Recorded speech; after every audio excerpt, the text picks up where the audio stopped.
Assalamualaikum everybody. I hope you're all doing well. I feel honored today to introduce our panelists for today, and we'll be starting off with our first panel. So to start off, we have Dr. Philomena Drago, who's an exceptional figure in the field of global surgery. She completed her MBBS in 1982 from SIG Medical College and has the honor of graduation from AKU's first postgraduate general surgery program. She is currently serving as a consultant surgeon at the Love and Trust Hospital, Charshro, Tharparkar, Sindh. Then we have Dr. Nuzhat Faruqi Tamgai Imtiaz, who's serving as the assistant professor of urology at AKU.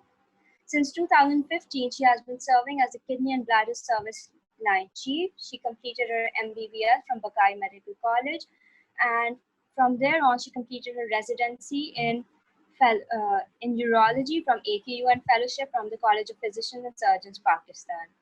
She then secured European Board Urology Fellowship in Reconstructive Urology from Egypt and fellowship in female urology at Cleveland Clinic, USA. She also contributes a significant amount of time doing philanthropic work at Kozhikode Hospital, Indus Hospital. She is also the recipient of Tamga Imtiaz for her work in public services. She is also the first civilian ever to receive letter of commendation by Chief of Naval Staff and sixth civilian and the first woman to receive honorary rank of Sergeant Command in Pakistan Navy. Then we have Dr. Ramasa Channa, the best graduate of AKU's class of 2008, who made her mark in the field of surgery by joining a research fellowship at the Wilmer Eye Institute at Johns Hopkins. She then went on to become the first Pakistani woman to be accepted as a vitreoretinal surgical resident and fellow at the Wilmer Eye Institute. She was also invited to become the Stephen J. Ryan Assistant Chief of Service at Wilmer's. Currently, she is serving as a consultant ophthalmologist at Baylor College of Medicine, USA. Then we have Dr. Rufina Ali, who completed her MBBS from the Sindh Medical College in 2013. From then on, she went on to pursue general surgery, FCPS, from Liaquat National Hospital. Currently, she is a third-year resident training in orthopedics from AKU. Dr. Noor Sahar Ali graduated from AKU in 2016. She has been a research fellow at Stanford for 3.5 years before studying hidden hearing loss in an auditory basic science lab. Currently, she is a first-year resident of otolaryngology at Southern Illinois University. Now, I would like to introduce our second panel. Our second panel consists of Dr. Mahim Malik, a leading figure promoting women in surgery, who graduated from AKU in 2007 and went on to do her residency in the general surgery program of the University of Tennessee, followed by residency in CTS from the Ohio State University. She completed her fellowship in congenital cardiac surgery from Seattle Children's Hospital, USA in 2017.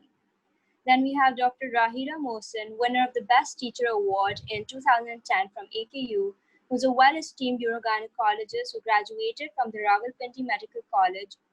From there on, she went on to pursue a fellowship in urogynecology from Westmead Hospital, University of Sydney, Australia in 2003, and is now a consultant urogynecologist at AKU. Dr. Sanya Godel from the AKU class of 2010, after finishing her postdoctoral research in spine surgery and cost effectiveness of medical versus surgical management for degenerative spine disease at Vanderbilt, has now gone on to pursue a residency in neurosurgery at Vanderbilt. Moreover, we are honored to introduce our AKU's Chief Olympian, Dr. Hina Imam, who would be on our panel too. After finishing her residency in CTS, a few months ago, Dr. Inam has joined as an instructor in the cardiothoracic surgery department. Dr. Lubna Bora graduated from the Dow Medical College, and from then on, she went on to pursue a fellowship in breast and general surgery from AKU, and then she continued further to pursue a fellowship in oncoplastic, aesthetic, and reconstructive breast surgery from the Marian Hospital, Düsseldorf, Germany in 2015. She is currently a consultant breast surgeon at AKU. Then we have Dr. Javeria Kamar, who did her MBBS from Fatma Jinnah Medical University, Lahore in 2007. From then on, she completed her FCPS in 2014 from Sir Gangaram Hospital, Lahore. She's worked in breast surgery from 2014 to 2015 at the Liaquat National Hospital. and she has completed her pediatric surgery fellowship from 2016 to 2019 at the Aga Khan University. These are all our panelists for today. I would also like to introduce our moderators for today. One of them would be me, I'm Mahin Mansoor. Then we have Asma Merchant, Arish Bhatti, and Aisha Noor, who would be moderating the talks for today. And now I would like to call upon Dr. Sadaf Khan to give us a little introduction to this session. Thank you. Assalamu alaikum. Wow, 490 participants. That's got to be some kind of record. So thank you all for joining us today for this first online edition of Women in Surgery. And it's my absolute pleasure to start off the meeting. Thank you for the privilege. I would like to congratulate the Surgery Interest Group for pulling off this transcontinental seminar.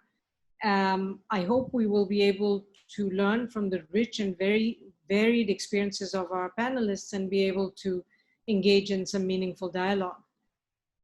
So I'd like to address sort of the elephant in the room, and that always underpins things when we talk about women in surgery. So any conversation that has gender as an anchor, such as women in surgery, has the ability to elicit strong emotions on both ends of the spectrum. There is a school of thought that feels that defining surgeons as women is counterproductive, that it assigns a qualifier to the profession of the surgeon, and based on societal stereotypes makes it appear weaker or somewhat lesser.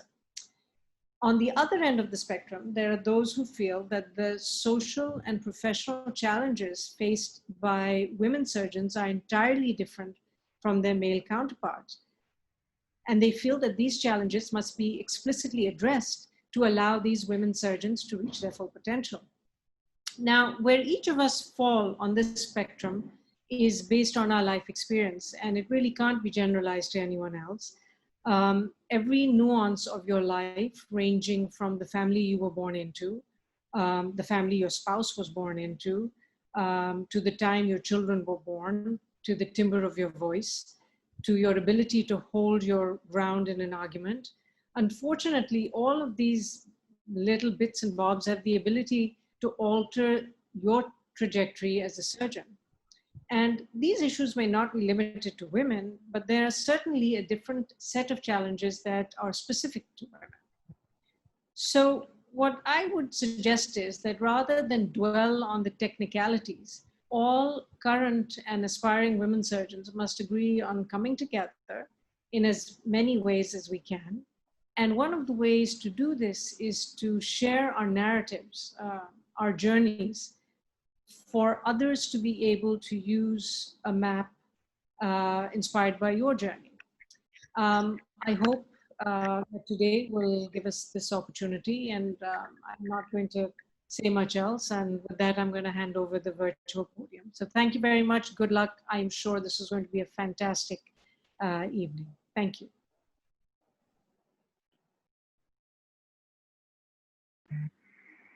So now we'll be dividing into breakout rooms where we will have the separate panel discussion. So now, as Mahin mentioned, thank you so much, Dr. Sadaf. We'll be dividing into the breakout rooms. But before we can do that, we'll have a quick poll to see the demographics of the audience. We'll be launching the poll in a while. So it'll appear in the chat section of your Zoom application. Please start answering the poll questions.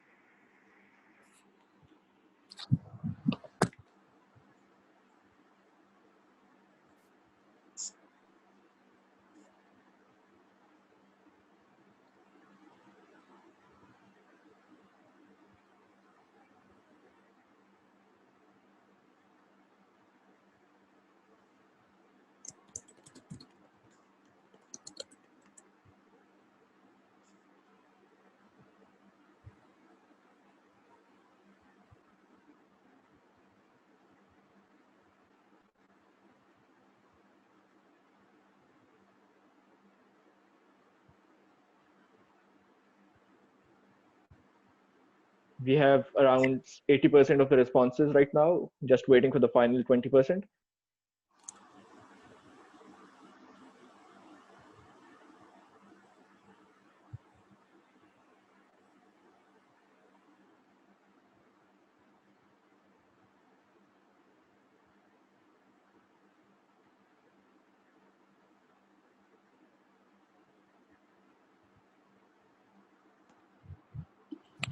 So we'll stop the poll now.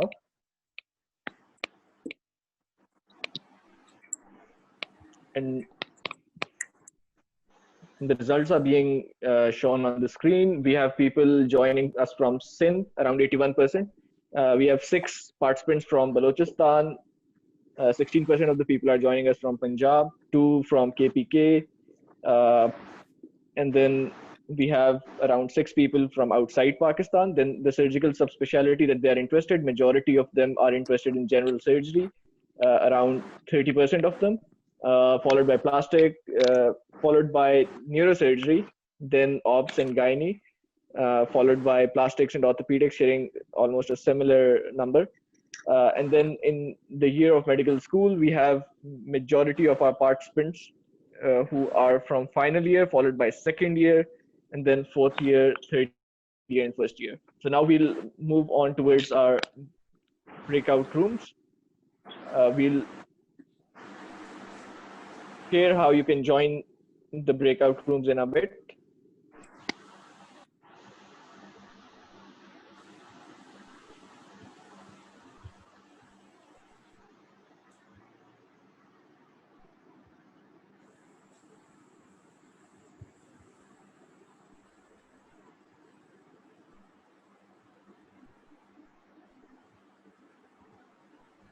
So we have these 2 panels, as Maheen has already introduced. If you want to join panel number 1 or panel number 2, you'll have to follow these instructions. As soon as we open the breakout rooms, you'll receive this prompt. This prompt will say that the host is inviting you to join breakout room. And on receiving this prompt, after the introductory session, which is now over, if you want to join panel 1, click later. If you want to join panel 2, click join. So we'll open the breakout rooms just in a while. This is how you'll have to join the breakout rooms once they're opened. The same instructions can also be found inside the instruction manual that we sent you yesterday. Can I just interject here? There seem to be a lot of problem on the chat, a lot of talk about not being able to hear. I'm not sure. I can hear you, but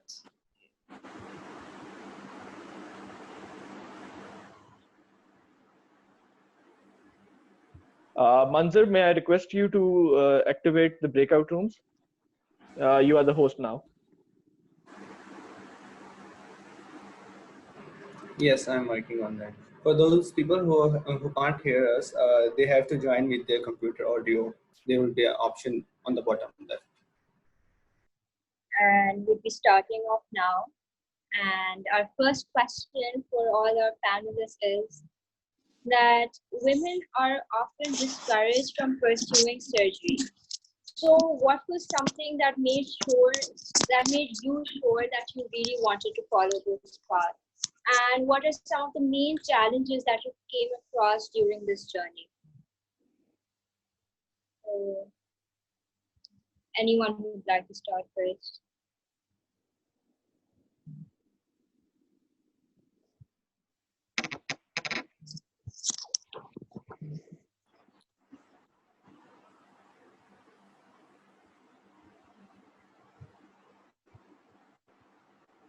Dr. Nuzha, would you like to start with? All right.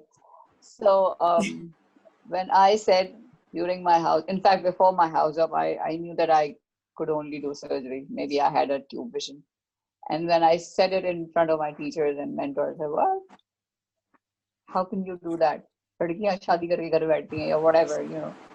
So I knew that I have to do it. And since the desire to be a surgeon was so strong that all these comments which were trying to discourage were actually not able to do so. So, I couldn't stand any other specialty apart from surgery. So yes, that's why I continue to do. So I had a lot of, it's been a long time. So yeah, I still remember teachers and everyone telling me not to do it. But then one of my mentors said to me, you should be what you want to be. So after house job, and I said I wanted to wanted to do urology, then I had a lot of eyebrows raised because surgery and then urology is a totally no-go area for women. So yes, but two of my mentors who have been, one of them is a general surgeon, the other one is a urologist, really supported me, and they said, no, you can do it and you should do it, because there's a whole void where there was, nobody who was practicing urology, a woman practicing urology in my times. So I happened to be the first one to do urology in Pakistan, and then yeah, here I am. Oh, that's lovely. Dr. Noor, would you have anything to add to this? Of course. So I didn't actually get too much discouragement during medical school. My parents were very supportive about doing anything that I wanted. But they also said, don't let that stop your family life. So I kind of kept that in mind. And I had a really, really nice mentor who is my phase 1 and phase 3 I am attending. And she gave me this piece of advice that stuck with me. And she said, you're going to have to compromise and sacrifice a lot in the future, regardless of whether you have a family or not, because that's just what life is. But her advice was like, this is too early to compromise. If you want to, I knew I wanted to do ENT since the day I since actually even before I started my clinical rotations. And there were so many people throughout my journey who told me it was impossible, that I was doing a disservice to my future family, and I really should pursue a family-friendly field. But I think it really was encouragement of my nuclear family, and eventually my husband, when he came into the picture, that truly we'll make it work. You pursue what you want to, because that'll, at the end of the day, that'll make you happy and that'll make us happy. So I think it was the support that I had through my family that really encouraged me to keep going and following my dreams. That's lovely. Dr. Malik, would you have anything to say for this?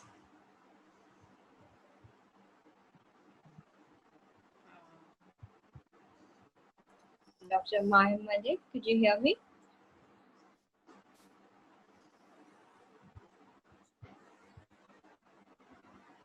I feel like there's a problem with the connection. Dr. Kamar, would you have anything to say around this?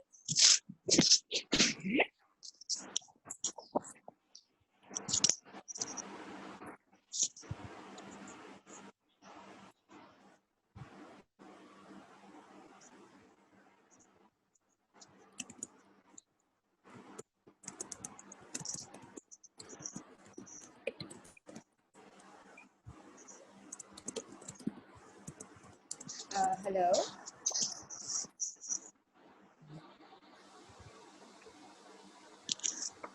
I feel like the voice isn't reaching us. Dr. Drago?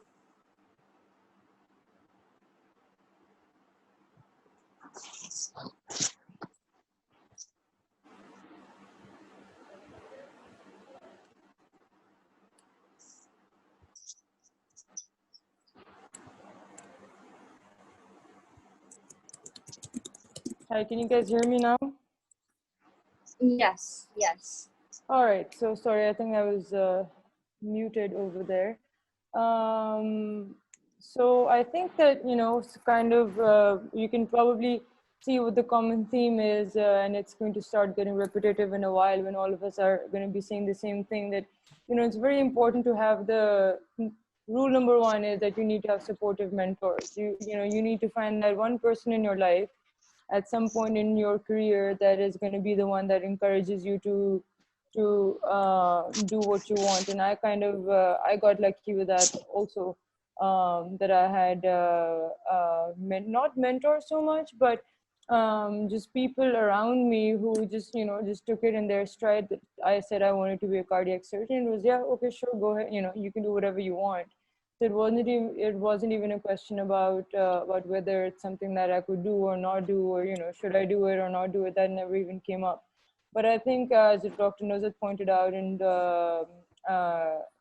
one of our Dr. Noor did, that, you know, it's very important that you are able to find the right people who will encourage you and kind of take care of any doubts that you have about what you want to do. And that's what really takes you all the way to the end, and that ends up being the most important thing, I think. Thank you. Dr. Kamar, I think you were also speaking, but I think your mic was also on mute. So if you would like to add anything to this. Thank you, Maheen. I agree with Dr. Maheen Malik. I also did not face any question about what I can do and what I cannot. I was also fully supported by my parents, by my family. So I did not face any problem regarding what I want to do and what I don't want to do. I'm sorry, I don't know what was the question because I got disconnected somehow. The question was that women are often discouraged from pursuing surgery. So what made you sure that you would want to follow this path, and if there were any challenges that you came across? So my passion and support from my parents. That's lovely. Dr. Naam, I also see you here. Would you like to add anything to this? Dr. Hina now. Hi, Assalamualaikum. Assalamualaikum. Well, I think for me, it was the discouragement itself that made me go forward. When I was an intern here, one of my consultants would actually sit me down and would say, "Okay, nahi, koi zarurat nahi hai surgery karne ki. All you have to do is go home, and you're a female. You need to, you know, you have a family. You need to support your family and stuff." But I think it was this discouragement that made me keep going. Oh, that's the first time I've heard something like that. That's very inspirational. So I think the one thing that I'd like to add over here is that, you know, it's very important when people talk about discouragement. You know, you're sitting here listening to us talk about this, and there's 5 surgeons. You know, there's Dr. Nuzat, there's Dr. Kamar, there's myself, there's Dr. Ali, who have managed to do all this training and everything. And it sounds like, you know, it's a piece of cake, but we've actually seen that this discouragement is very common. That, you know, at least half of the surgeons who are gonna female surgeons who are going to pursue surgery will actually face that discouragement, and they will have the kind of experience that Hina did, where people are going to sit you down and tell you, oh, why do you want to do this? And, you know, why are you doing this? And that can range from your own parents to your family members to, you know, to medical school mentors, to your colleagues and to your peers. So I think that it's important to actually understand that it's not all hunky-dory, and there are people, you know, there are women who will, a significant percentage of women will face this kind of discouragement. And then I think what's important is that you have to figure out or kind of understand how you're going to deal with that. And I think Hina is an example of that, right? That she took it as a challenge, and, you know, in a more positive, took that positively, that ended up in a better outcome for her. And, you know, so there are some people who will just listen to that and it'll make them feel really dejected, and, you know, that, okay, fine, there's so much discouragement, I don't want to do this.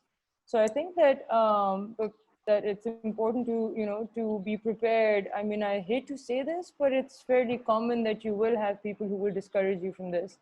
And there will be people who will tell you that you shouldn't do this or you can't do it, which is even worse, and you shouldn't do it, being told that, you know, you can't even do this. So I think the focus of, you know, these discussions in these groups is be that how are you going to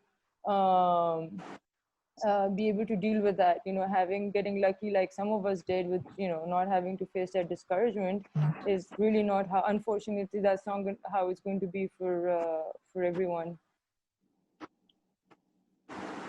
Sure. Thank you, Dr. Malik. Um, so basically, once you even become a surgeon and you reach the peak, you've qualified.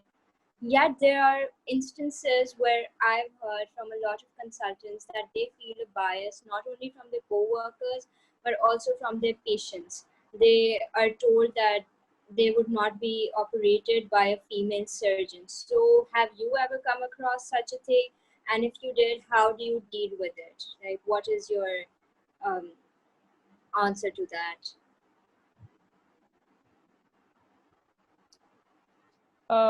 So I can start with that, and I think again that's also very true.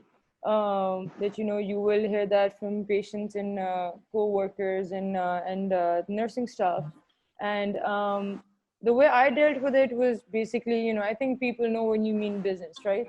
So they look at you and somebody says something like this, if it's a patient, you have to deal with them in a very different manner. And I heard a lot of that, but where I trained in Tennessee.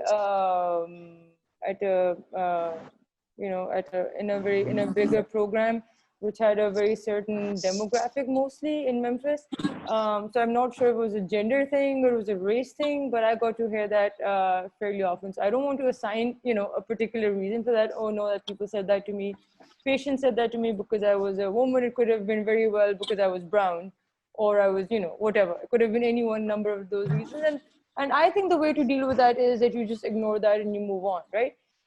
If you talk to a patient and you're telling them exactly what you're going to do and how you're going to do it, and you're good at your job, I think a lot of those things don't even, a lot of those preconceived notions will actually go away. And I think that's the same way that you deal with co-workers and nursing staff and people that work with. And I think that you tend to have a little bit of a difficult time in the beginning, but I felt that. That a lot of that actually changed later on, especially when I came back over here. People stopped looking at it in that context, and I think some of it has to do with, it's unfortunate, but you kind of have to prove yourself early in your career or in the beginning of your exposure to that particular group. But I think that it's not necessarily a barrier that you have to face. And I think as surgeons, especially as surgeons, regardless of whether you're a man or a woman, you just have to learn to develop a thick skin. And I think maybe Dr. Nuzhat can talk to us a little bit more about what she thinks about this.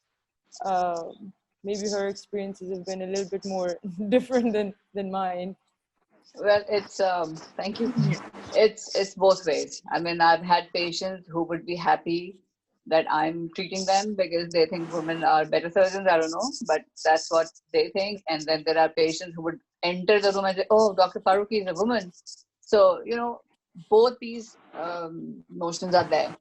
Colleagues, yes, initially they would, but then once you know your stuff and you have done everything, whatever you can, then there is no question.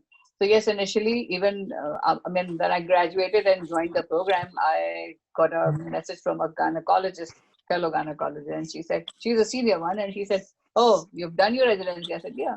She said, "If a patient comes to you and gets his TURP done by you, let me know, and I'll throw a party for you." And I was like, what a derogatory message she's trying to give it to me.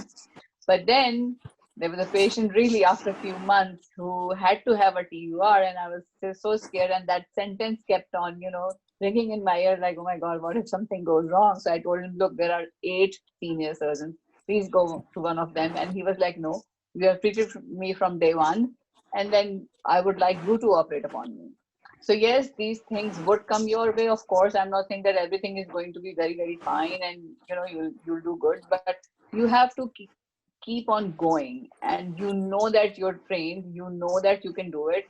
So it's a slow process, but it will definitely happen.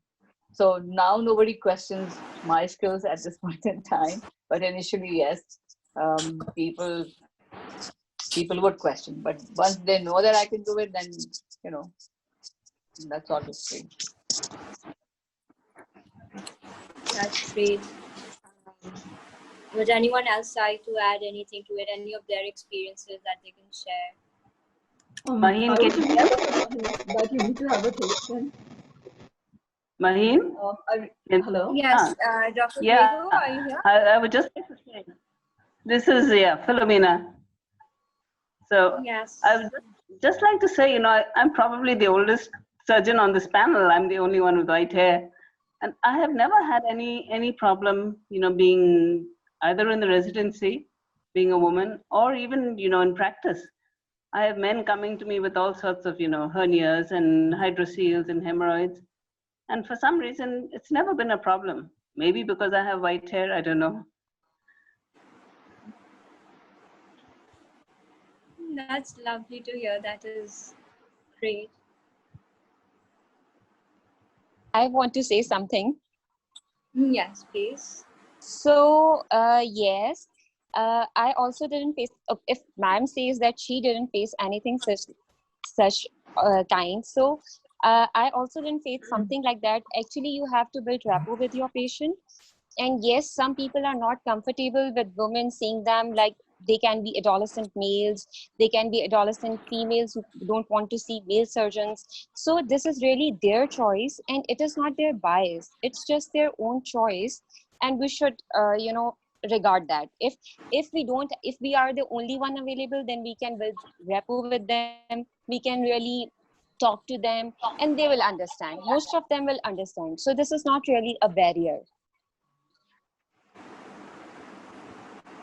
Okay. Dr. Veya, I would disagree with that. There are people here who actually do believe that female surgeons aren't that competent. About 3-4 days back, I had this patient. I went to see that patient. I told who the consultant was going to operate, and this was a female patient. And she goes on to ask me if that particular consultant wasn't a female. And I just asked, what if it was a female? And she goes on to say, Halake, she was herself a female. She goes, I wouldn't want a female to operate on me. So yes, we have that sort of people around. There is a certain mindset. Some people, they wouldn't want, like, there are people around who don't want to get operated by someone who is younger looking. Believe me, there are people who would say, oh, aap operate karengi? And if you tell them this, yes, I am a senior person, they wouldn't agree, and they would like make faces and all. So yes, we come across these things occasionally, but I would say occasionally, not very frequently, but yes, experiences may differ.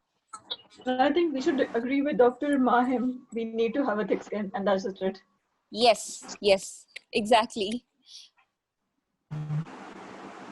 Well, as a surgeon, we need to have thick skins. Doesn't matter if we are male or female. All of us needs to have some bit of a thick skin. Agreed. I think we probably do have thick skins, which is why we went into surgery. Exactly. That's right. That's a pretty good advice for females who are pursuing surgery.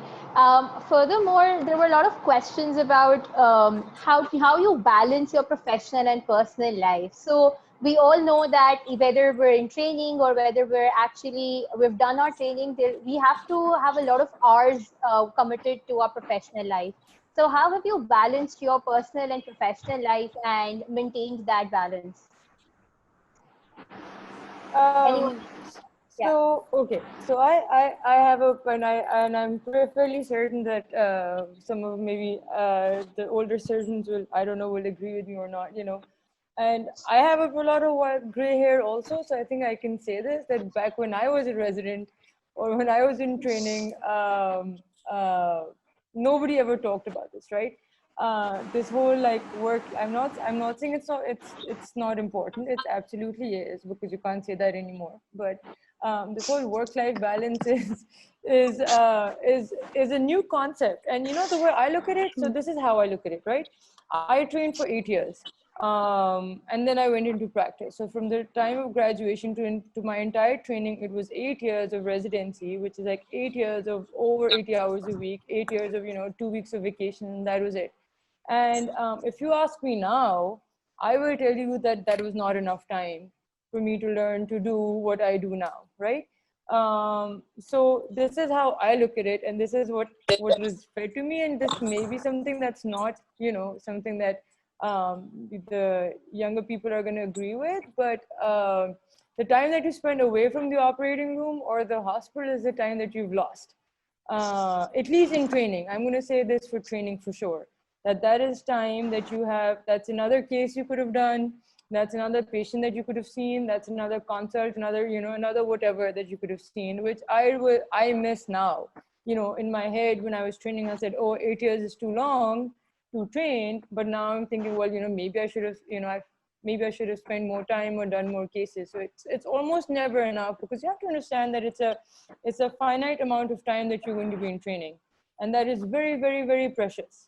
So my advice to surgeons would be that when you're a resident and when you're in training, think of it as that first little part of your journey. I mean, you have the rest of your life to do. I trained for 8 years, and inshallah I'll practice for another 30.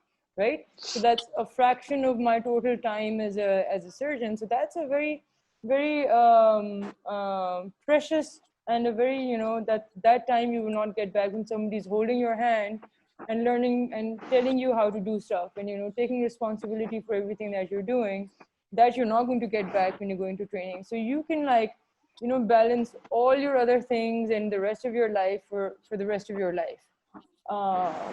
I just think that when you're in training, at least, this whole thing about how to balance things, it should, I don't know what the kosher way of saying this is, but I think that it should take a bit of a, it should not be the foremost thing that strikes you when you go into practice. Because, I'm an attending now. I can choose how many cases I want to do now, right? My schedule is not, it's kind of in my control. I'm not going to say it's totally flexible, and there are options, and a lot of options are now coming up where you can work part-time, you can work flexi full-time, you can decide what you want to do, how many clinics you want to see, how many patients you want to see in a day, how many cases you want. I mean, all of those things are become manageable when you go into practice, and that you can choose to do. I think only as a consultant, it's something that you should, leave it for that. For residency, focus on how much can you learn in that little bit of time that you have. So I'm going to chime in. I have a bit of a different perspective, and that's probably attributed to the fact that I'm probably the junior most panelist here. I'm a PJY1 ENT resident, and so I came into pursuing ENT or any surgical subspecialty knowing that I do want to have a family, and I don't want to kind of postpone that until after. And I don't like using the word or the phrase work-life balance. I believe it's more like work-life integration or work-life harmony. And so I decided that, well, it turned out, this is the first time I guess I'm kind of sharing it with anyone who knows me, but I am pregnant right now, and I'm due in 2 months, and that creates a lot of challenges for me. I mean, I just started a new program, and I basically will be taking maternity leave 6-7 weeks into the program, and there is no maternity leave at my program, actually. I'm basically using up all my vacation and all my sick leave. But that is something that's a high priority for me. Like, I want to be the best surgeon that I can. And I think I've proven to my program already that I'm the kind of person who will be, the first one in, will stay to help. But they're also very accommodating about the fact that I am expecting and will be a mother soon. So they change my rotations around. So I have easier rotations around my maternity leave. And then they've also said we might, during, your first 2 months back, we'll reduce your calls. I mean, it's surprisingly a very supportive program. I did not expect that. But having said that, I do think that it is important to remember, and again, this is a very personal decision, that if that is something that you think is very important for you, then you don't have to delay that. You can do both. I do think I'm going to be an excellent badass surgeon, inshallah, but I also think with the free time I do have, I will prioritize spending that time with my kid. And that might mean that I'm a huge, I spent 3 years doing a postdoc. I plan on becoming, inshallah, a clinician scientist at the end of this, but this might mean, for the first 2 or 3 years, I may not publish as much. So that's kind of up to me about how I want to balance that. But that being said, I totally agree with Dr. Malik that this is the time where I need to learn everything and anything possible, go the extra mile, because at the end of these 5 years, I will have my own patients. Like I will be all alone. These lives of these patients will be in my hands, and I definitely don't want to compromise that. But just kind of going full circle again, I do think that it is possible, and I know it's going to be very challenging, but with the right amount of support to be able to prioritize them. Thank you. The major thing is the support. If you have the support of your partner and your family, that's the only way you can do it, because the residency is so tough. There's such long hours. It's so tiring. There is no way you can have a good family life unless you have a very supportive husband. And I hope you have one. I'm sure you do. I didn't marry till after my residency, and for me that was the best thing, because residency was so tough. That no time at all for personal life. And after my residency, I married and got one of the best husbands I could have had. Because I'm still working long hours, as long as the residency, but he's there for me all the time, and for our kids and for our grandkids now. So I think it's very, very important you choose the right partner. I couldn't agree more. I definitely have a very supportive husband, someone who basically like moved across the country for me. And he, he knows he's going to be like the primary caregiver during the next 5 years. So I completely agree that that support is absolutely crucial and essential if that's the path that you want to go down. Thank you. Would anyone else like to add anything? I think it's really important to have somebody at your back. It can be your family who's going to support you, who knows that you're going to be having long hours, we're going to be working, but they'll still understand. Similarly, you need to have a good partner who'll understand that you have these long hours to work and still be there for you. Unless you have a good support system, I don't think all this is possible. Agreed. So, if anyone else would like to add anything? Dr. Nuzhat, what do you think? Well, I'm single, so I can't say much about, but I agree with you, Mahim, because work-life balance in our days was not a term, but these days it's something which very frequently people mention. But when we were training, I would love to be in the OR. They used to call me theater monster, and I would not let anything go past by if I haven't seen it or done it myself. So in those times, we never questioned. We would do alternate calls and whatever. No, I mean, there were no hours counted, and in those times. But yes, nowadays people talk about all of these things, and I think the surgery residency timings are limited. So whatever we can, we should grab the opportunity and learn whatever we can in those limited time period. So I'm a old school of thought. Thank you. Thank you, Dr. Farooqi.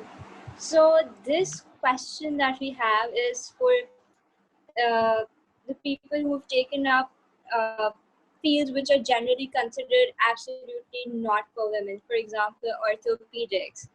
So this question is specifically for Dr. Rufina, that there's so many challenges that women face which the men usually don't face within the same field. Do you feel those challenges are going to reduce over the next 20 years, or will they take a different shape?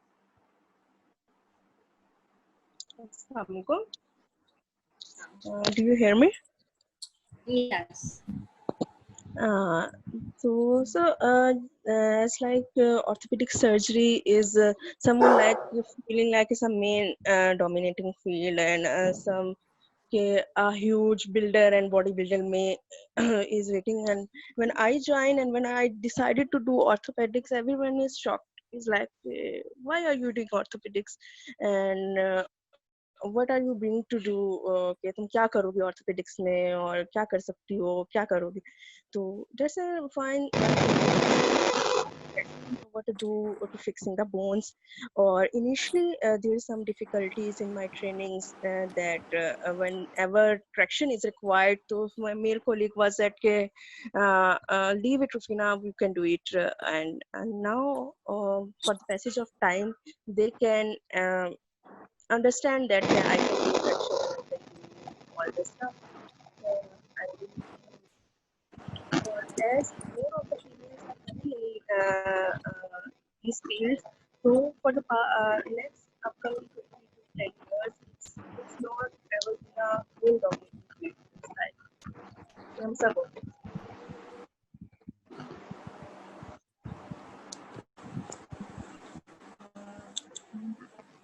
I feel like there was an error in connection for me. Hello? Hello, yeah. So, if anyone else has any other ideas to share about this, that what challenges do you feel are going to be like in the next 20 years for the females in the field of surgery? And do you feel they're going to reduce or will they just take a different shape? I think it will be reduced. It will be reducing as when I entered in this field in my training area, I am the only single female in my orthopedic department, and after 2 years my orthopedic department decided to take one more all women.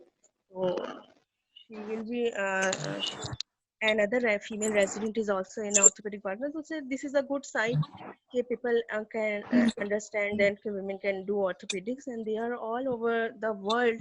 Most of the females and most of the big good females are in doing orthopedic surgery, but there are some stigma like that. Male can do it and male can do traction or all that. But it's all about the technique. Rather than the go years and years, you can learn the technique and you can reduce it, and it will be easier for all this thing. I can do it, so Thank you, everybody Dr. can do it. Malik. Would anyone else like to add anything? I would second Well, I Rafina think in that. Thank you. Ma'am, bole. sorry, I think these things, these challenges will be there. Okay, when I decided in 95, I had all sorts of comments. Then in 2005, when we graduated, this is a historic year for AKU, by the way, because we had a ENT woman graduating. We had one in orthopedics.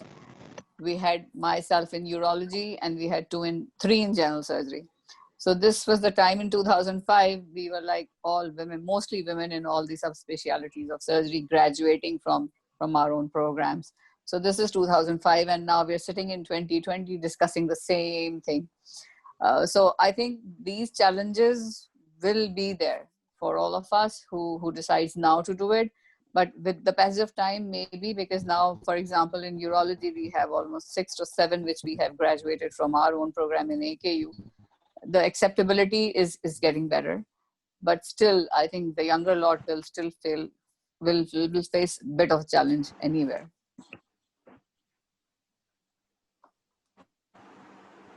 Thank you. Thank you. So, does anyone want does anyone want to add anything else? I was saying that I would second Rafina. Just like she was told that how is she gonna lift all those heavy men and stuff. In CTS we do sternotomies, and in that too, when I was becoming a resident, everybody would come up to me and say, "Tum to sternotomy karoge." So yes, the answer was the same. It comes with technique. It is all about technique. It's not about how thin you are or how you will do it. And yes, there will be challenges, but I think challenges that the younger generation will be facing will be much lesser than what Dr. Nuzhat would have faced or Dr. Mahim would have faced. So yes, things are changing. Thank you, Dr. Anna. So the next question is something that applies to a lot of females who want to go into surgery, and that's pertaining to the leadership quality. And we know that Dr. Farooqi, you're running an NGO Ulfat, and that's doing tremendous work. And then Dr. Mahim and Dr. Hina, you're leading the Association for Women in Surgery. So what advice would you give these females who want to pursue surgery, but also want to become a leader and serve people other than the surgical boundaries?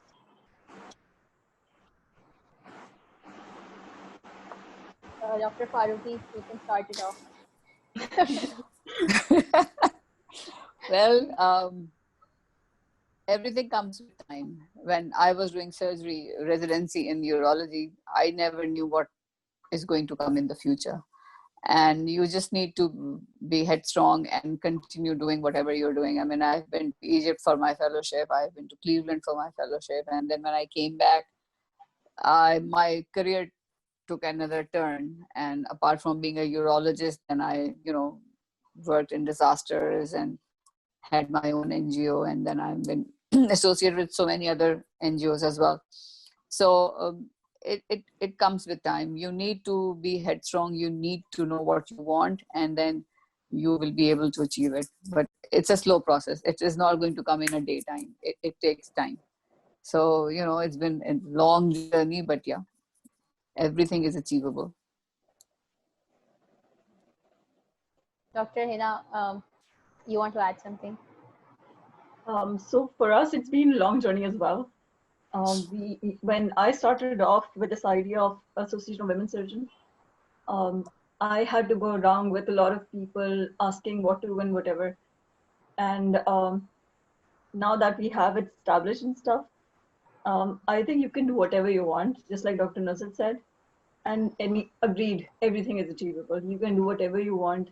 And I think all the females who become surgeons have these qualities.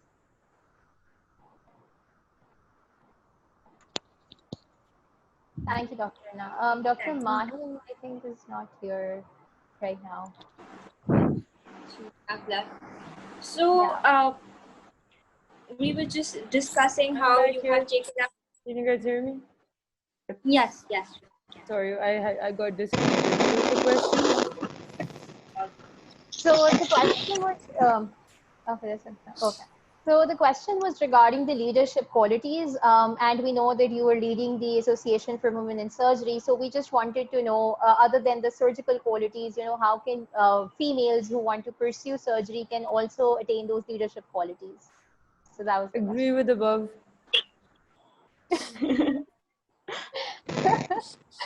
Thank you. Mahim, you want to go to the next question then? Yeah. Okay, so we were just discussing how women face challenges at a lot of times more so than men, and surgery in itself is not an easy field. So within your span of practice, was there ever a time that you felt like quitting? What were the reasons for it? And if you did, how did you feel like, what did you do to keep up your motivation? And what do you feel is the most attractive feature about surgery? What do you think is the most rewarding aspect of your work? So that is the question. I think all of us would. Go ahead. Oh yeah, go ahead, please. No, you go ahead. I was just gonna say that's two separate questions. Yeah. True. Okay, so we can answer it differently if you feel that way. So we can start with what was the point where you ever felt like quitting, and how did you keep up your motivation for pursuing the field? Okay, if I can start, then I never had a single day ever thought that I would quit. I'm not a quitter. And whoever is doing the surgery is not a quitter. I know that for sure, for all of us. So I don't think I ever had a single day where I would thought that I will quit. So I can answer that a little. I think I'm going to answer that differently. I think for me, every time I lose a patient, I have this moment in time where I think that, oh, do I really want to do it? And part of it is just, something that I personally struggle with because I deal with babies and, parents and all of that. And ever since I had my own baby, you know, that whole perspective has become, it's become a whole lot more personal than it was, you know, before I had my own. So I think, and now, you know, this is something that you have to be very honest with about yourself, with yourself, that, you know, I have that moment every time I lose one. And the only thing that takes me back to work is something that that a mentor said to me a long time ago when I told him I wanted to do congenital, and he said, you know, okay, this is going to happen to you. Are you ready for it? And you know, I hadn't thought about this aspect of what I do, but you know, this is one of the things that I kind of had to prepare myself for. And I think what I've learned over the years is that it's something that if I accept that feeling that, okay, this is how I feel after you know, after a situation like that, then that kind of helps me deal with it a little bit better. I think I'm still learning how to deal with it in the healthiest way possible.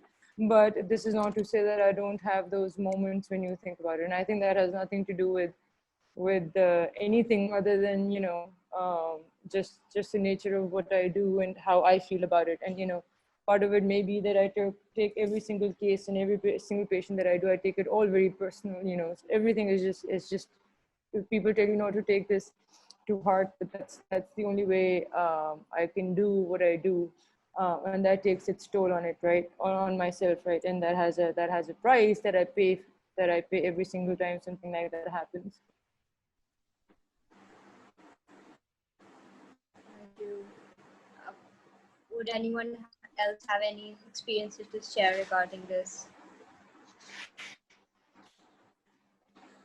Okay, I think let's move on to the next question then. So we're talking a lot about challenges and what females are going through and the biases that are happening. What about the rewards? Like, what are the good aspects and what are the rewards once you are a surgeon, or once you have entered the surgery practice? So Dr. Noor, you can start off this question. You're muted.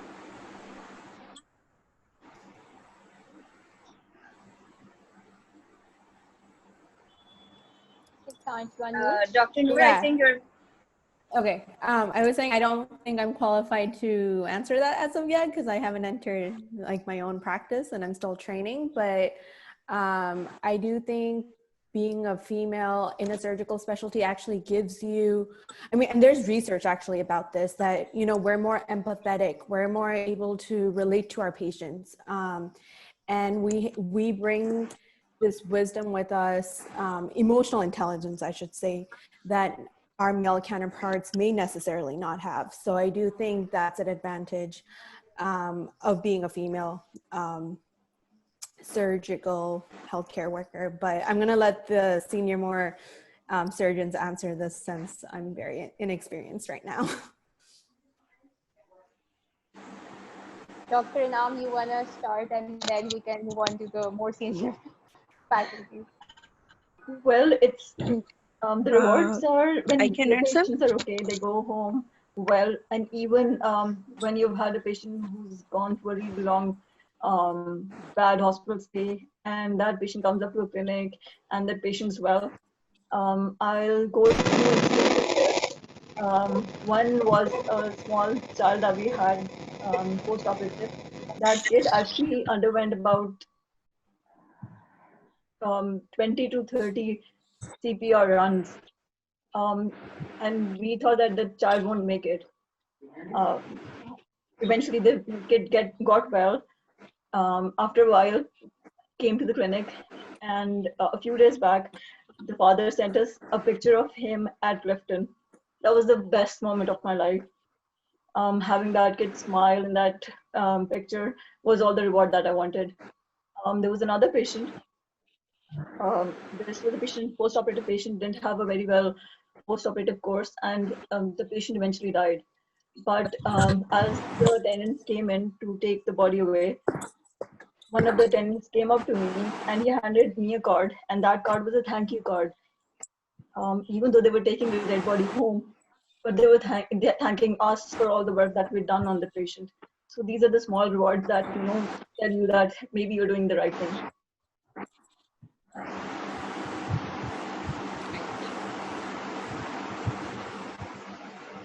I think I just want to say that, you really have to, so this is kind of like a blanket statement, but I would say that, all these challenges and this is tough, and most of it has nothing to do with being a woman. It's just the nature of the work, regardless of which field you pick, as long as it's surgery, I mean, you can talk to your medicine colleagues and the pediatricians and everyone else, and, regardless of what they say, what we do is tough, right?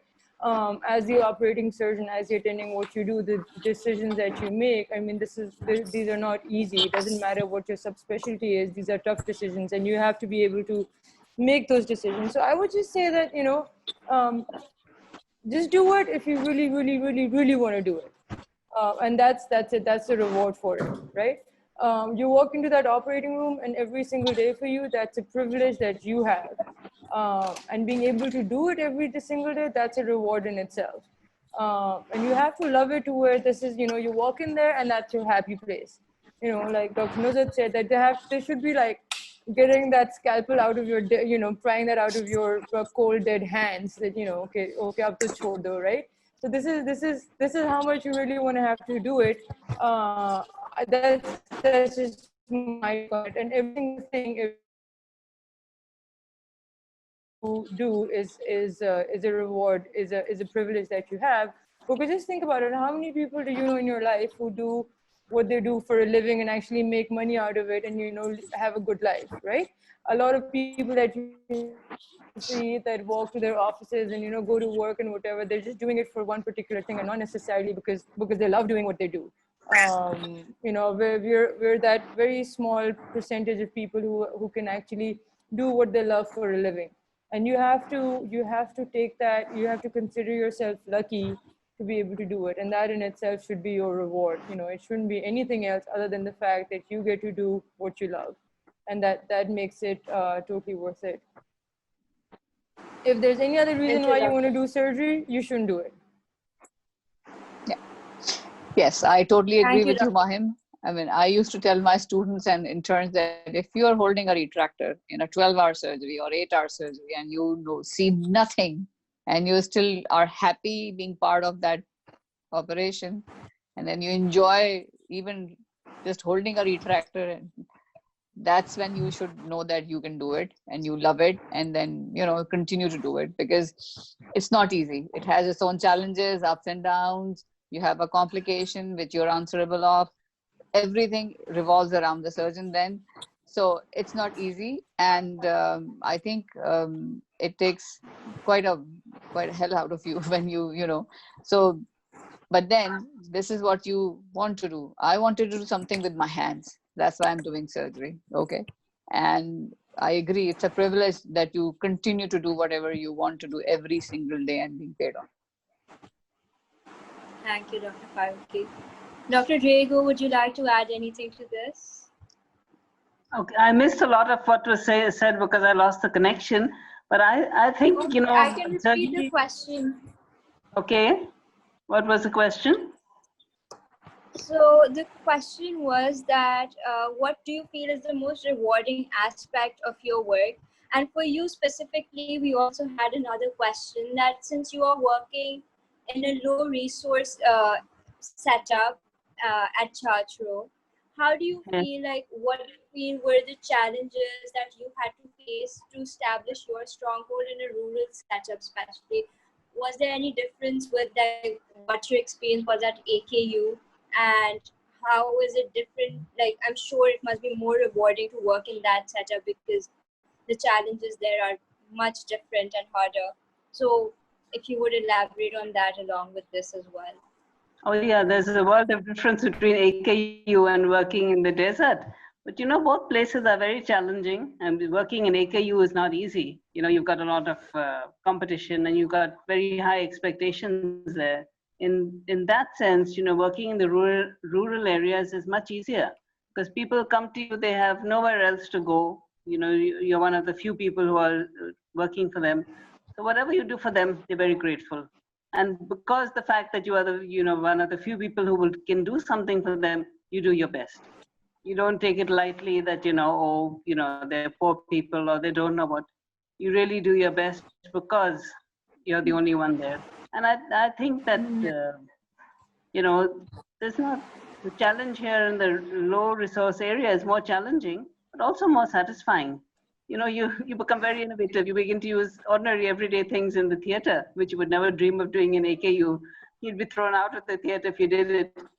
But here we use everyday things, you know, sterilize them, use them for drains and things. So it's very, very satisfying.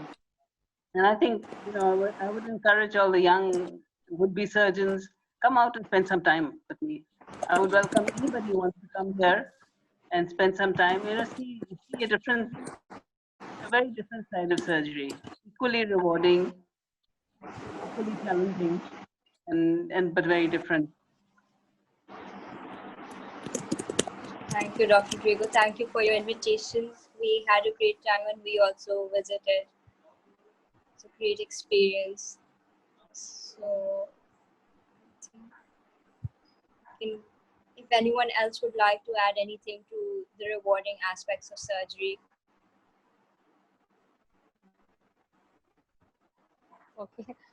So let's move on to the next question then. So a lot of people had a question with regards to application process. In terms of usually when you go to interviews, a lot of females have kind of shared their experience that they were asked some biased questions. So did that happen with you when you were giving your interviews, whether at AKU or in the US, and how did you deal with that type of questions? So Okay, let me just I answer think that. Sorry, I'm just going to say something really quickly. If anyone's asking you anything like this, you can report it. Nobody's supposed to ask you when you're going to have kids or when you're getting married or are you pregnant or whatever. And this is not the 1950s where they can actually get away with asking like that. So you can actually report this. This is a reportable offense. So I would not take that lightly. It's not something that you say, okay, you know, somebody asked me something and this is what I said and this is what my experience was. This is a hard no. This is like an absolutely something that should not happen to you. So if somebody does that to you when you interview at AKU or at any other program or whatever, you can actually report that. And I would encourage everyone, whoever experiences that, to go ahead and tell the program director or send them an email or tell HR for all that, you know, for whatever. I think it's just something that should not be taken seriously. Now, having said that, you know, you can't just assume everything is about gender, right? So they can ask you what your future plans are. That does not mean they're asking you when you're going to get pregnant. That just may be, you know, a general question. So just be a little open to that kind of stuff. But I would just say, okay, wait, this is not even a thing that you should be struggling with. How do I deal with this? You should just report it. Thank you, Dr. Manu. Dr. Noor, you were saying something as well. Right. So I guess I have two thoughts on this. One, about the gender bias overall. ENT itself is a very male dominated, as are most of these fields, very male dominated. I believe 13% of attendings at academic institutions are actually female, but it's ever changing. Actually, if you look at the residents, current residents, it's 50-50. More female than ever are being accepted, are going into ENT. But in terms of the trail, I 100% would like to echo what Dr. Malik was talking about. They're really not allowed to ask anything. But I did have an experience, because I was on the trail last year, where they would informally, so during the formal setting, they wouldn't ask anything. But for example, at the resident social, the program that I actually ended up at, the chief resident was like, so I have 2 questions for you. And this was like at a bar, very informal setting. So I couldn't, you know, it's not something, I mean, I felt like I had to answer because I didn't raise any red flags, but I had to be very tactful about how I answered. So one of them asked me was like, oh, so like, are you like, would you be moving here? If you do end up here, would you move here alone or with someone else? And I was like, well, no, I have a husband. And then her second question was like, would he move here? And like, and would that be an issue for him? Because I am in a pretty small town compared to, I was in California before. So that was one question that was asked where it was very clear that they wanted to know, like, you know, if I was actually serious about the program, but definitely asked a question that they shouldn't be. They shouldn't be asking if I'm married or not. That's not allowed. In another situation, I also interviewed at this program, but I had done in a way like an observership there a few months back. Interestingly enough, it was the female attending that I was scrubbed in with who asked me, well, so, you know, and again, it's a very informal setting. This isn't like during the interview, but I can tell what she was setting up for. She asked me like, oh, like, I know you're married. Do you plan on having kids anytime soon? And I actually lied. I was like, oh no, like my focus is like, no, like I have no plans at this moment. And you know, we'll see what happens, but my priority is obviously my work, getting to residency, and I don't actually have any plans. And because I knew that was a small program, they only take one resident a year. So I knew that for them, that would have been a red flag. And I don't know how others would recommend that I could have approached that situation, but because she was talking, and she was she was also very tactful about it. She's like, oh, I didn't have a child until after fellowship. And that's something I regret, because I felt like, you know, if I was younger, I would have had, like, you know, she was just trying to get at like, are you going to have a family, basically? And I said, well, I don't know. I have no plans currently. And so those things might happen. They might happen in informal settings, and you just have to be careful. I don't think in these type of situations, honesty is key. Like I told, during my second half of my interviews, I did know that I was pregnant, but I didn't tell anyone. And it wasn't brought up. So, but when they did ask about, you know, someone else in a third program asked me about kids, and I was like, oh no, I don't have plans, even though I was pregnant, because I feel like that in that situation, honesty would have hurt me, just because of how demanding, as we all mentioned, the surgical field is, and how there is this bias that, you know, female mothers or like surgical residents that are mothers don't have that same kind of dedication. And I disagree with that. And I think that notion is changing, but it depends on the program. Because I think some programs have definitely changed their perspective on, you know, they're much more women empowerment, and like, you know, women should be able to do both. And then there are some very traditional programs that believe like, no, like our ideal, there's a program actually that I didn't interview at, but there's a program in West Virginia. Literally, if you look at them, all 5 classes of residents are all males. They don't have a single female. And I've talked to their chairman before, and I can tell that kind of comes from him, because he has this bias that, you know, male surgeons are better. So long story short, not allowed to ask those questions, but you can be put in those situations where those questions are asked.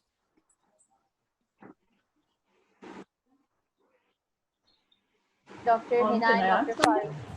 Yeah, sure. So unlike Noor, I was actually asked formally when I was sitting in the interview, whether I will get married or not, and what if I get married and my husband says to stop surgery at all, what will I do then? And these questions should not be asked. From the time that I was interviewing till now, things have changed. In AQ, since Dr. Adil Haider came in, and there's this plan going on that these questions will never be asked now in interviews, but these are asked. As Noor said that, you know, you have to be tactful in answering these questions. I think these questions should never be asked, and even if they're asked, there should be truth in answering them, and nobody should judge you for having a family or having a husband. It is your life, and you've decided to become a surgeon, considering you know, the long hours and the long working hours that you have, all the hard work that you have to put in. You shouldn't have to lie about having a family. Things need to change in that. Thank you, Dr. No. Would anyone else like to share any experience they've had regarding this? Well, now it's a strong. Whoever asked this? Yes, I was asked twice. Okay, and I had a very strong answer. So everybody got scared. And you're just asking. I said, I know you're asking, so I'm telling you. So, so these questions were there. And at that time, nobody had guided us or, the song reaction now that these questions are not to be asked. But initially in yesteryears, people would ask. And it was a norm to ask these questions. Now these things have changed and nobody should be asking these questions because it's your life, your choices, and then nobody should judge you on these choices either. And Dr. Rodrigo. So I feel like we're done with our questions for the most part. So if the audience would have any questions, we already have 3 raised hands. So Ramsha, would you like to unmute yourself and ask whatever there is?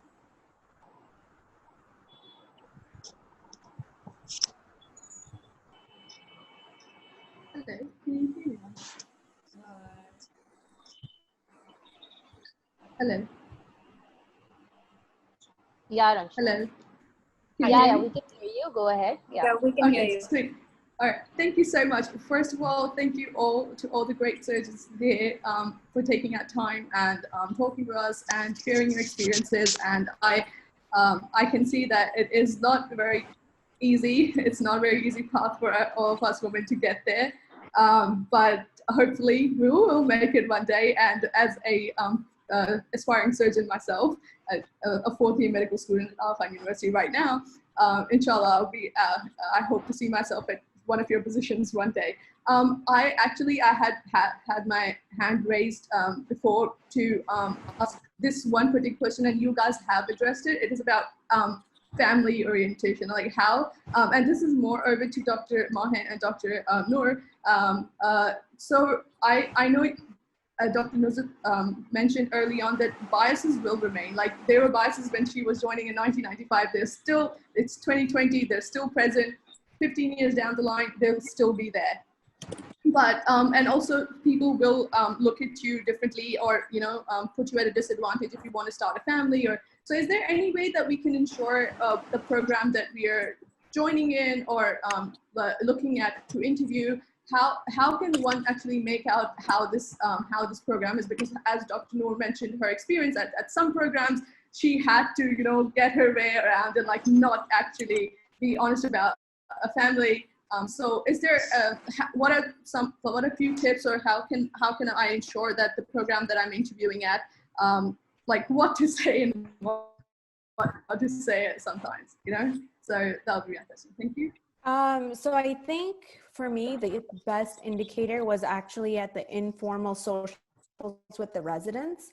I remember like one of my top ranked programs, I actually ended up moving in #1 because their second year resident that I was just speaking to was talking about how she's actually having her second child.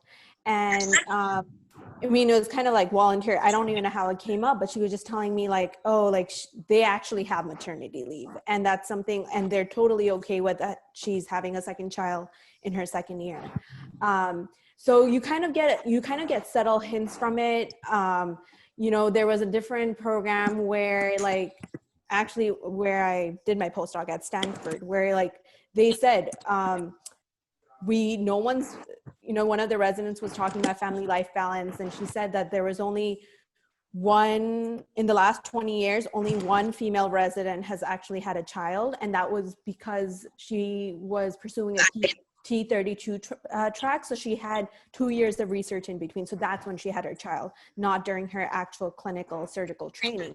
So I think you just keep your eyes and ears open. You really do get a feel for what kind of program would be supportive and what program is very like, and like they don't have any like family leave policies in place, or it would be looked down upon. Like the one resident a year program, like they've only taken their new program, so they've only taken 2 males, and even though they were the nicest faculty, like I don't think they would have really been very thrilled with like their third resident going on maternity leave. So you get a feel for it. In terms of, I think your second part of the question was like do's and don'ts. I felt like beggars can't be choosers, basically. Like I didn't feel comfortable being truthful in some of those situations just because I wanted to get, like, I knew I wanted to pursue ENT, and this is my goal and I'm going to make it happen. And so I didn't feel comfortable being very forthcoming with some of those questions that were asked informally because I didn't want to ruin my chances. Like, I'm being honest. Like, I really want to, like, I knew that regardless of the type of program that I end up going in, like, I would be the kind of person who would make it work.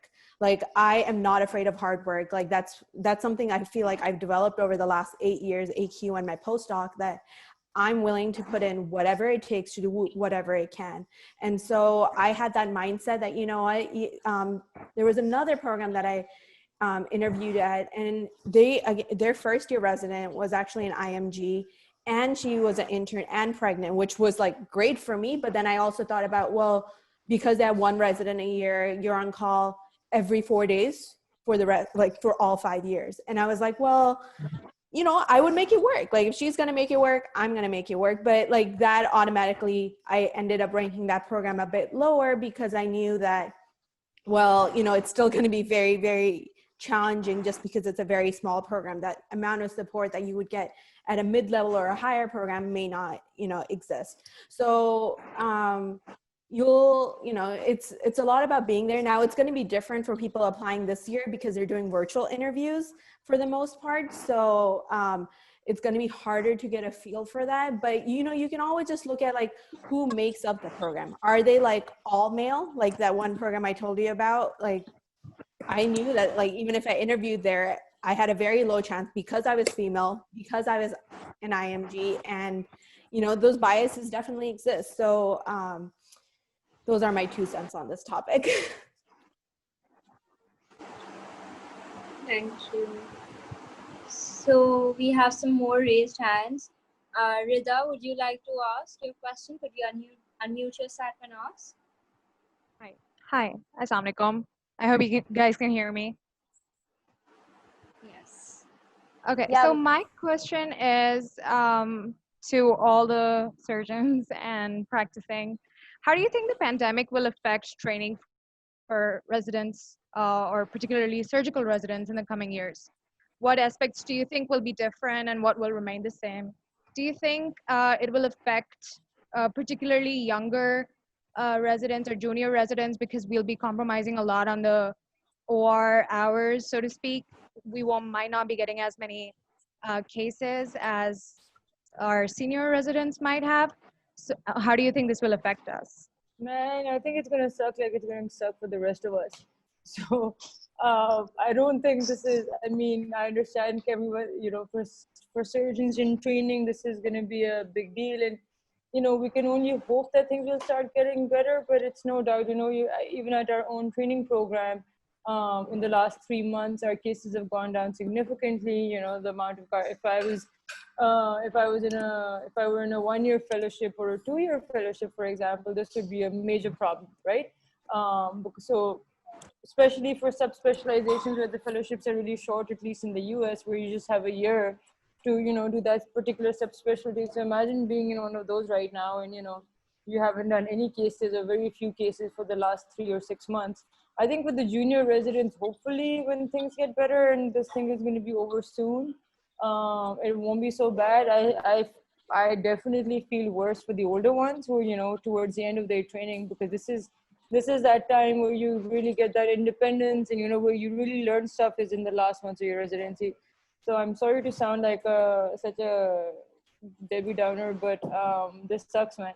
And it sucks for us, it sucks for you guys. I can only hope that once case numbers go up, things will get better. I think what we'll have to do is come up with an alternative plan on how we're going to handle this. So, you know, I've been talking to a few people about this, and there's some talk, at least in the US, and I don't know, I think it's in really early phases right now, so I don't want to freak anyone out, especially you, Noor, but there's some talk that, you know, that the duration of residency is going to change. June, when you switch over, you know, your when you graduate from 1 year to the next, that might actually change. Case requirements may end up changing. So a lot of this stuff is actually up in the air. So you can only hope things get better. But I think okay, let's be a little bit more positive now. I think that we are, as educators, we are very cognizant of how things are looking, and it's not like we're ignoring this. I think that for the last couple of months, we've kind of been thinking, okay, let's hope this blows over. It doesn't look like it's going to blow over anytime soon, and I think that if case volumes and numbers don't increase in the next few weeks, I think there's some decisions that are going to have to be made, and hopefully, by the end of it, things will all, kind of settle down one way or the other. I mean, if you end up having to spend a few more months in your residency, that may not be the worst thing that comes out of this pandemic, right? There's a whole lot of other things that can happen because of this pandemic. So having to spend a few more months in residency may not be the worst thing. So I think it's important for people who are in training to just make sure that you communicate about what your thoughts are, how you feel about this, how you think this affects you, so that we know what's going on, how you guys feel about this stuff. But I can just say this, on behalf of everyone, at least at AQ, and Dr. Nuzat will back me on this, that we are very cognizant of how this affects training. And we are thinking, trying to figure out a way that we can minimize the effects of this, and whatever needs to be done. It's something that, I mean, things will have to change. It's going to be hard to keep business as usual or keep pretending that it's business as usual, because it's not. All right. Thank you so much. Thank you. So I had a question. So my question was that we talked about how important passion is to pursue surgery, but are there any prerequisites in terms of personality traits or skills that one needs before, deciding whether they want to pursue it or not? Did you say fashion or passion? Passion. Just checking. I heard fashion, so I was just wondering. No. So we talked about, passion, but what about like personality traits or skills that one should have before, deciding? Are there any prerequisites as such? And this is for everyone.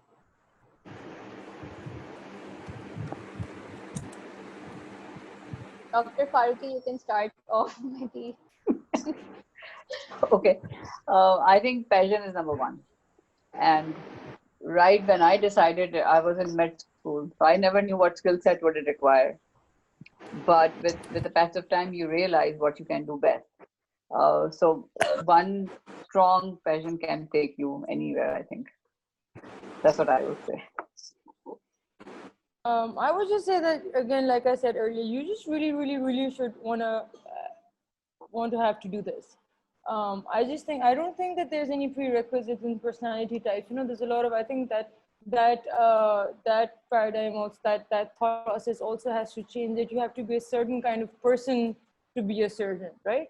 I think that kind of person is only somebody who really wants to do this one and is willing to put in, whatever needs to be done for that. So be it time and effort and, hours, whatever it is, whatever decisions you make, you should be ready to do that. And I think that's all it takes. I don't think there's a person. People think there's this preconceived notion, and I think that's also changing now, that you have to be a certain type. I have a friend who was held back 1 year in residency, had to repeat a year because she was told that she was too nice.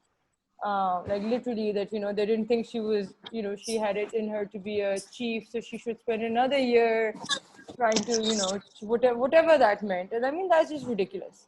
And I do hope that that's changing, and that's an outlier and not the standard thing. But I think we have to fight those notions instead of playing into that and say that I reject that. I do not have to be like that person to or be a particular kind of person to be able to do this. Thank you, Dr. Malik. I agree with Mahim.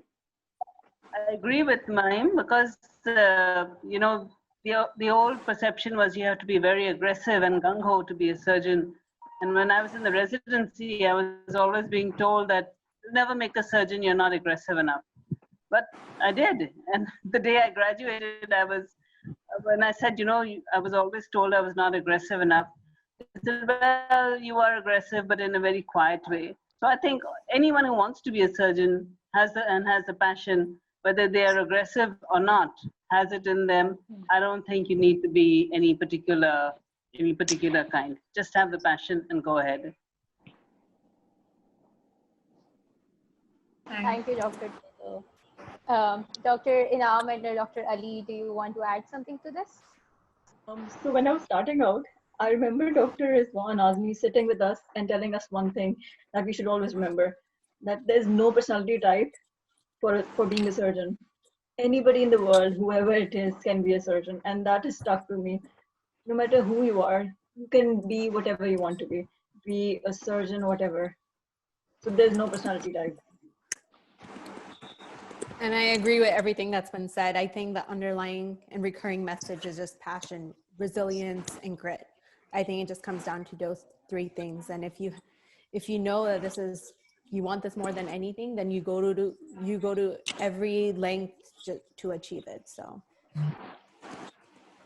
thank you so much, everyone. That was comforting and encouraging.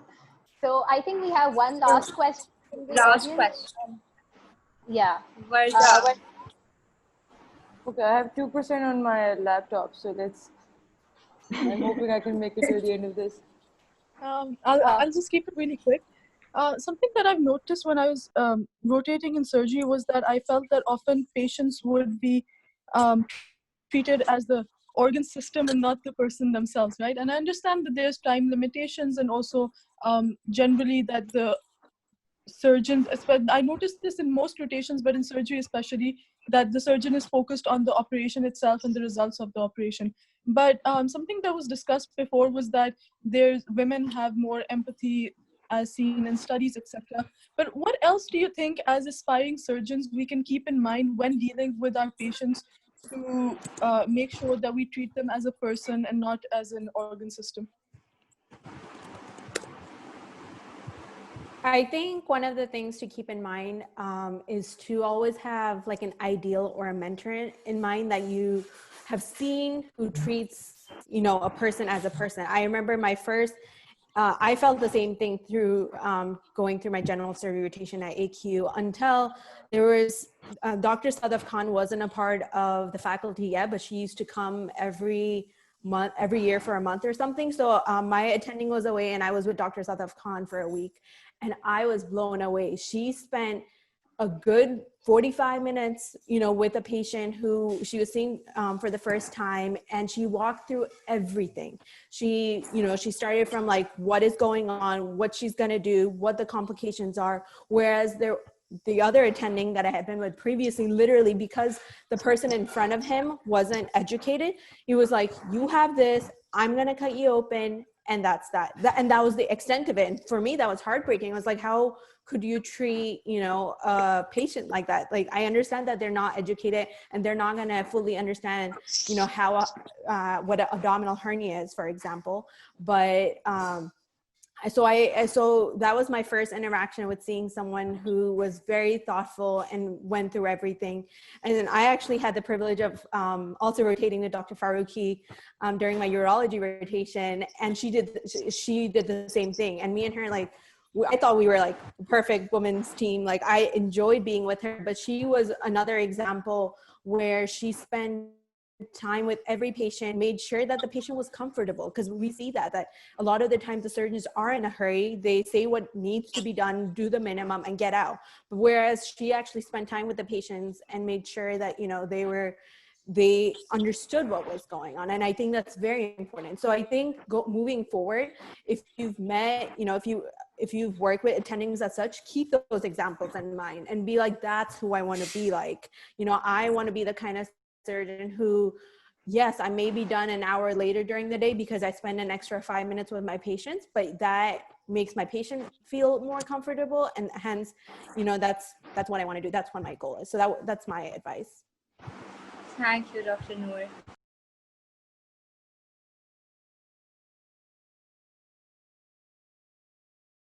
And then you can be really honest with yourself and say, okay, these are the challenges that are going to come up. Am I going to be ready for them? Because at the end of the day, it's your internal strength that kind of gets you through.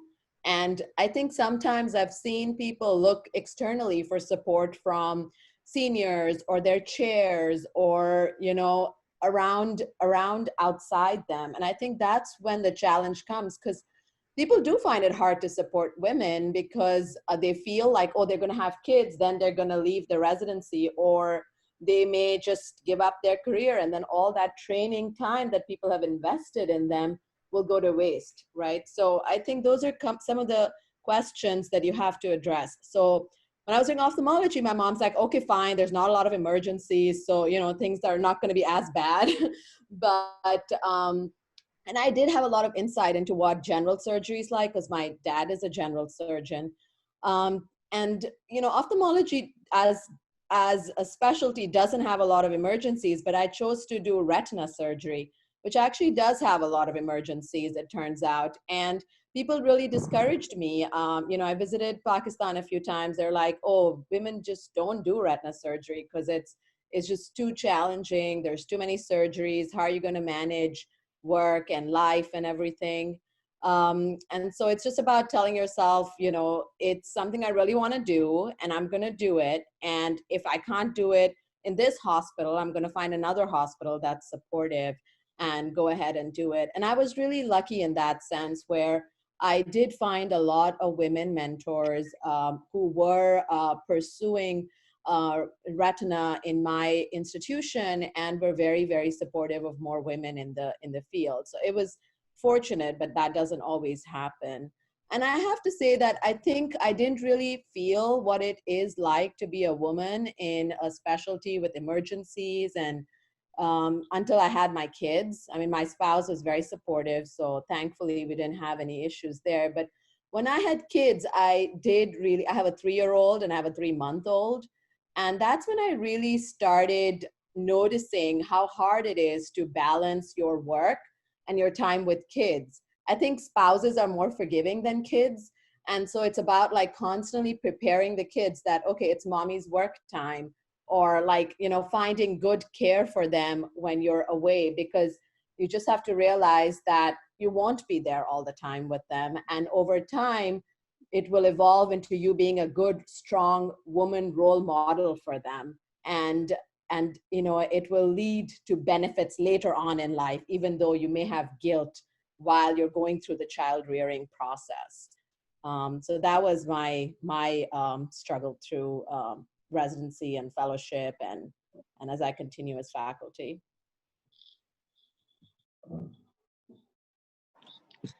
Thank you so much for that. So you guys briefly touched upon work-life balance and how it might get difficult to maintain that as a surgeon. So how does one do that? When you're a surgeon, you have to work long hours, you have to stay in the hospital all day, all night at times. So how do you go about managing that with your personal life? And what are the sacrifices that you feel like you have to make without which you can't go forward? If anyone would like to take that. I can continue on what I was saying about it earlier. I think it's really important to have a very strong support network around you. I'm lucky to have supportive family who often helps out, and to have a supportive childcare system and multiple layers of backup, because the nanny may call out on you.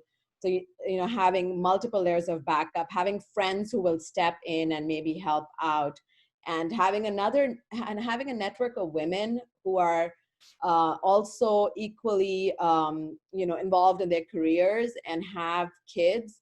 I found that particular group of women to be so supportive and helpful when it comes to these challenges. I think one important thing to remember is that you can't do it all. You can't be perfect in everything. And you should not expect yourself to be perfect in everything. Kids, most of us who go into surgical specialties are really type A personalities, are born to be like that, and, you know, very like cutthroat out there. Oh, I want to do this. I want to do this. And for the initial bit of your career, you're very focused on your career. So it's also very hard to once you get married and have kids, to figure out that work-life balance, because you're not really used to that. So then you have to take a step back and say that, you know, I'm not just a physician. I'm not just a surgeon at this point. I'm also a wife. I'm also a mother. And I need to learn how to balance all these things. And I'm not going to be perfect at all three of them. There will be times when I'll have to compromise on my personal life. And there will be times when I'll have to compromise on my professional life. There are times and days when we try to do it all and we fail at multiple things. And then there's this thing of being guilty about it all the time. So you have to learn to let things go. You have to learn from your mistakes and figure out that balance. It's not easy, but at the end of the day, if you have, as Ramasa said, a very good support system around you, they help you figure it out. So it's very, very important to have good, positive people around you and not have that negativity which keeps on discouraging you at all times, because then you will struggle a lot.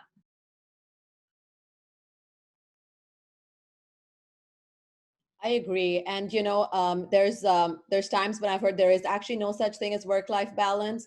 At times your work dominates, and at times life dominates. You know, when I was on maternity leave, I was like, I'm not available. You know, my baby needs me right now.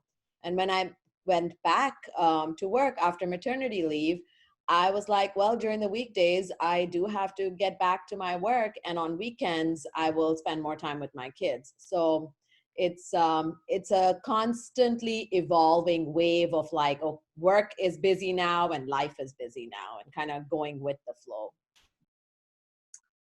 I think one other thing that's important to keep in mind is your work environment as well. When you're especially looking for training programs and residencies and fellowships, you have to make sure that you go to a program which is going to be supportive of you being a female and having a family life. I've heard of many surgical residencies and programs out there that are just period not supportive, are very malignant, and it's hard to change their work culture. So you have to be at a place that's going to be supportive. You have to be working with residents and faculty who are going to be supportive. I think most of the females who do surgical specialties end up being pregnant during residency and having kids during residency. So if you're not going to be in that work environment, it will be very hard for you to be able to achieve all that you want to achieve in your personal life.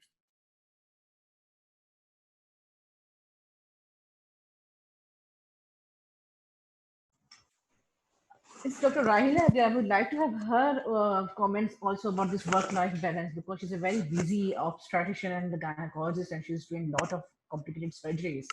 So I just want to listen. What is her take on work-life balance? How is she managing it? Is she there? No, she disconnected, so we're trying to get her back. Because yeah, you know, we're trying when to get her I back. started my career after my fellowship in general surgery, I always wanted to be a trauma surgeon, you know. But when I see my life and other things and my social circumstances, I realize this is not my piece of cake, because you can't stand in hours every day for that long hours. You can't maintain your work-life balance like that. So I agree to both of you that it's very important while you are selecting your career, your future career. It's very important that you should realize how much strength you have to pursue this career, to continue it lifelong, maybe, because it's happened many times in Pakistan. The girls are becoming a general surgeon, and then after a couple of years, after marriage or after having kids, they don't pursue it anymore. They just stop doing practices just because the culture is different here. And you know, sometimes because of culture, because of circumstances, because of family pressure, because of peer pressure, or maybe because of sometimes their spouses ask them to stop practicing their things. So for young girls, this is very important that you should all understand these scenarios. It's not something that we should all jump into it and we should all start doing trauma surgery or general surgery or colorectal surgery or maybe more cardiothoracic things. It all depends on our circumstances, in what type of circumstances we are living, and to maintain a work-life balance.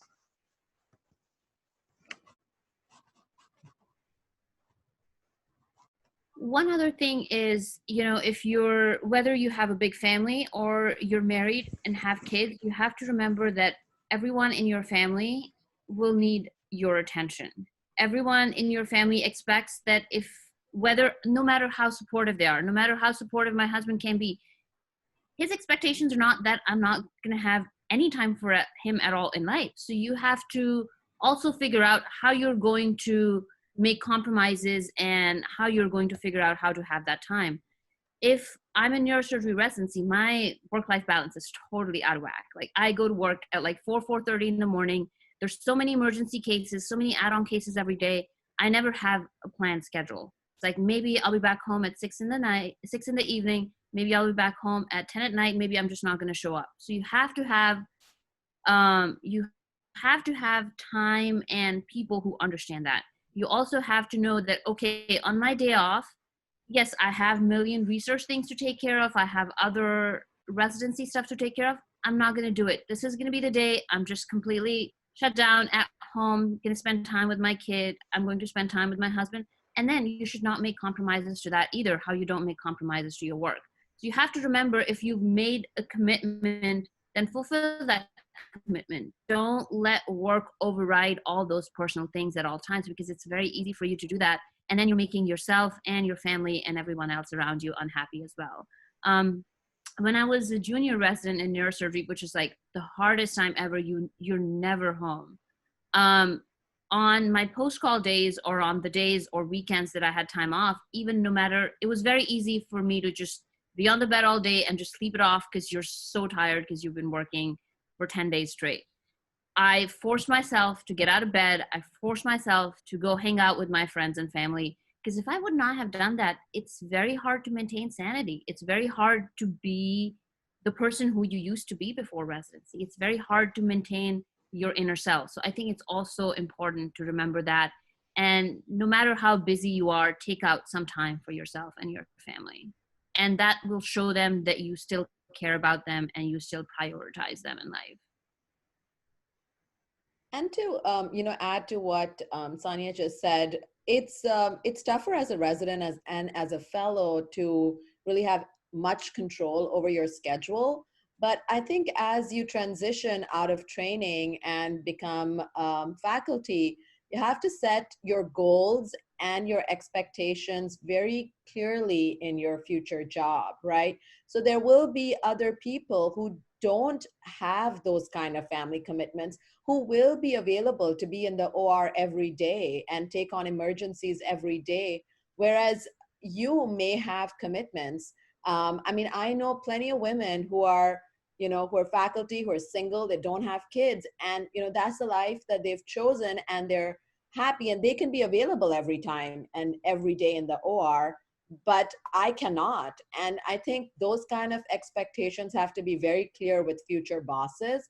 And what Dr. Vora just said about women leaving practice after a few years, I think that's a big loss for society. And it also makes people who are going to recruit women into their programs feel like, oh, the next woman may be the same. Unfortunately, I think those feelings spread and it becomes like this big snowball effect. And people are like, well, we may take a woman into our program, but then we may lose her.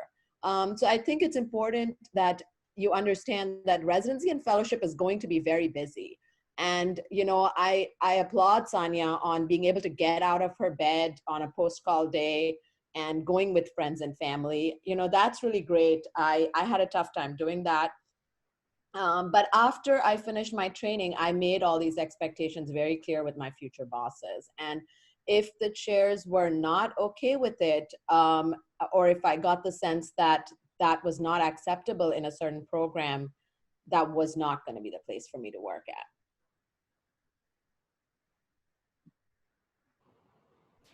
All right, thank you so much. So Dr. Rahila has joined us again. And Dr. Rahila, just to update you, we were talking about work-life balance and how as a surgeon, it might become difficult to give time to your family, to your personal needs. So we were talking about how a surgeon goes on to maintain that work-life balance and succeed in both work and personal life. So if you have anything to add to that, please feel free to do so. Okay. Good evening, everybody. So I just lost connections and some issues, so I'm back again. And just to start with, surgery is a thing which is not like Like these problems, when the men would have these problems. So why only females? So, and why married or unmarried?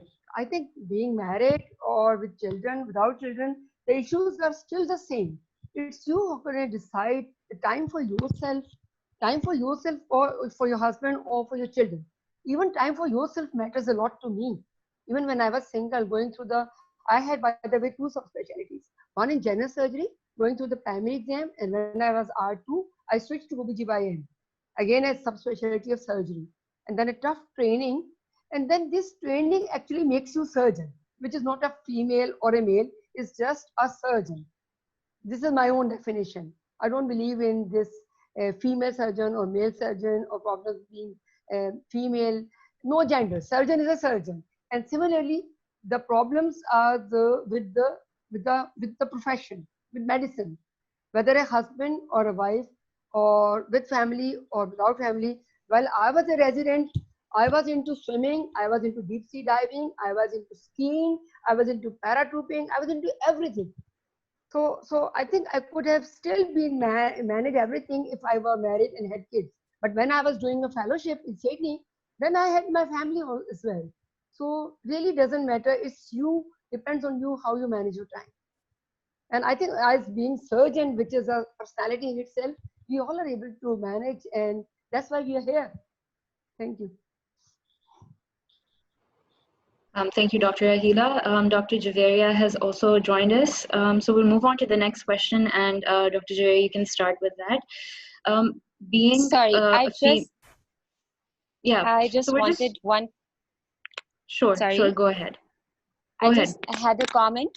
I totally agree with Dr. Malik, Dr. Ali, and everyone else who spoke up. So it's determination on your part, and it's support on your family, whether it be paternal family or whether it's your in-laws and spouse. Support there and support also at your workplace. So then you can, and you should know how to manage your time. Time management is very important. So this is all. Thank you, Dr. Javeria. So we'll move on to our next question, and that is that there's often a bias that women generally face. Have you ever faced such biases from your colleagues as well as from patients? And if you did, how do you deal with it and how do you overcome it? So any one of you can start. Dr. Javeria, yes, please.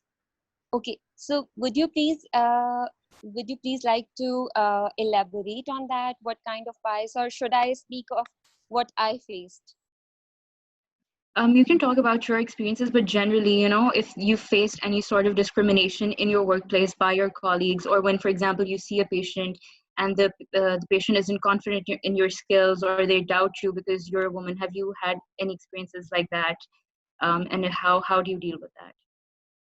Sorry, I'm so sorry. I think I'm having this. Am I in the panel 1? You're in currently panel 2 right now. Okay, fine. I'm so sorry. Yeah. I was just getting the messages. Okay, so I want to talk about a few things. I thought about when this program was shared with me. I thought of what I faced as what I can call as a bias. So yes, at workplace, talking about harassment is a new norm, maybe, but we don't feel comfortable talking about this. So yes, you face harassment, and this can be an inappropriate comment. This can be anything. So you need to have a thick skin, really. For little things, I choose to ignore. Otherwise, you can be firm with the person and you can tell them that this is not acceptable. Otherwise, you have to speak up and you have to report. If this is if you are feeling insecure, then it is better to report to the proper person very early, okay? And secondly, I won't say that only we face bias only at the hands of male colleagues. It could be your female colleagues as well. And nowadays, I have seen a very bad trend. I would say that this is something about your moral values. So some females, they try to be in good, not females, any of your colleagues can try to be in good books just to have some sort of benefit, like they want to they want to have a relaxation on their calls. They want that the seniors, they turn a blind eye to anything that they are, any mistakes that they are committing. So this is a challenge on the part of those who are joining residency, who want to pursue a career anywhere, not just surgery, anywhere. And this is a challenge on the part of those who are in charge. I would say this is basically their call, their judgment call to tackle with this issue. And I personally discourage those who are just trying to, be in my good books. And I don't want to be in good books for anyone other than my own work. So your actions speak louder than your words. Just be moral enough. Just try to be fair in everything. Just try to be a good worker. That's all I have to say. And if yes, you sometimes you are deprived of your basic issues, like you are not being given hands-on, your training is being compromised. If this is the thing, try to talk to them who are responsible. If not, then try to talk to someone who is over them, who's like maybe your program director. If he's not listening, then someone above him. And then if you still think that nothing is going to happen, the horizon is very vast. It's not just you have one hospital where you have to work. There is a whole vast universe. You can go anywhere. This is all I have to say.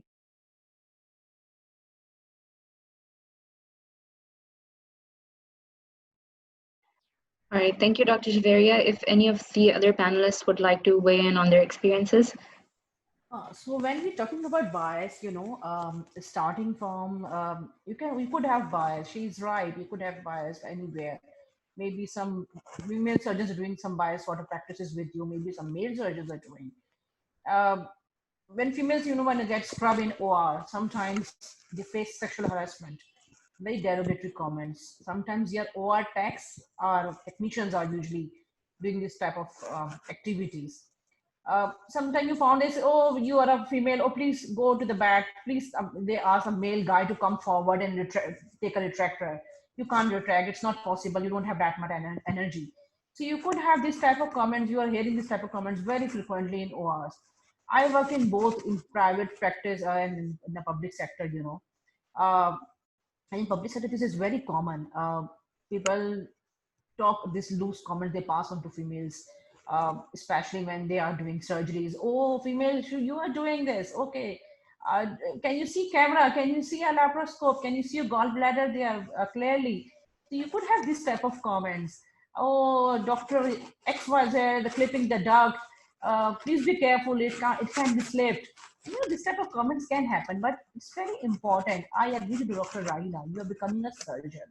You should have that qualities in your personality which speaks like a surgeon. I'm not saying you become very arrogant. Don't be arrogant. You can be very soft, but you should have a very strong personality that people should think of you. Passing, like if they are passing any sort of this sort of comment, they think twice before passing these comments.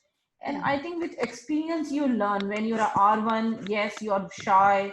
You're not talking that openly to too many people. When you become R2 and R3, then you learn from your mistakes, from the environment, from your seniors, from your residents, from OR technicians, from everybody, that how I could behave like a surgeon.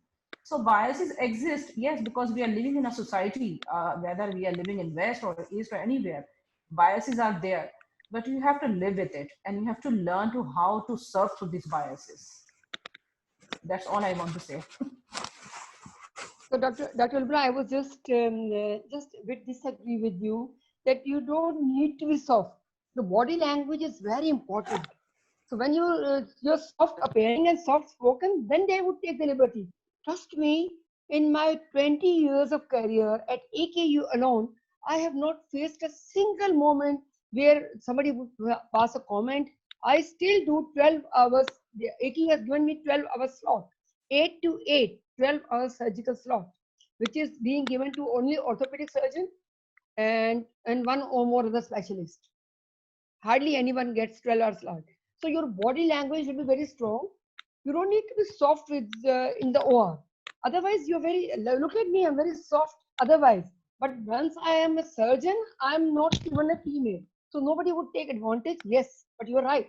I've many a times seen the OR technicians taking liberty with my residents or intern. And then it's our responsibility to protect our juniors. Thank you. I just want to add some. Go ahead. Okay, so I just want to. I'm so sorry if I interrupted you. No, I'm done. Thank you. Okay, so I just want to add one thing. I used to fall very frequently in the OR. I don't know. I have get myself examined many times. It's just I think just postural drop or what's. I think this is it. So I was a frequent faller in the OR, and I was like discouraged for. I was not being scrubbed with the professor at my. I worked at a general. Hospital, I mean a government setup hospital. So I was not allowed to scrub in with my professor, and I always wanted because he was like. I wanted, of course, I wanted because he was doing the major cases and all that. So I wanted to scrub and get an experience. So I talked to my professor, and I proved that it's just a medical thing. I used to fall down, and I would get up in less than 5 minutes. Because it's just I want some water, I would sit, I would get some water, and I'll be back, and then I can stay for as long as you want me to.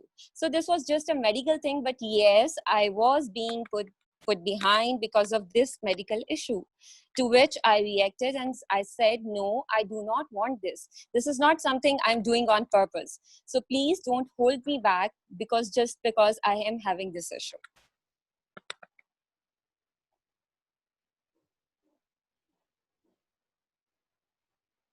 Thank you. Thank you. So our next question is specific to Dr. Rahila and Dr. Lubna Mora.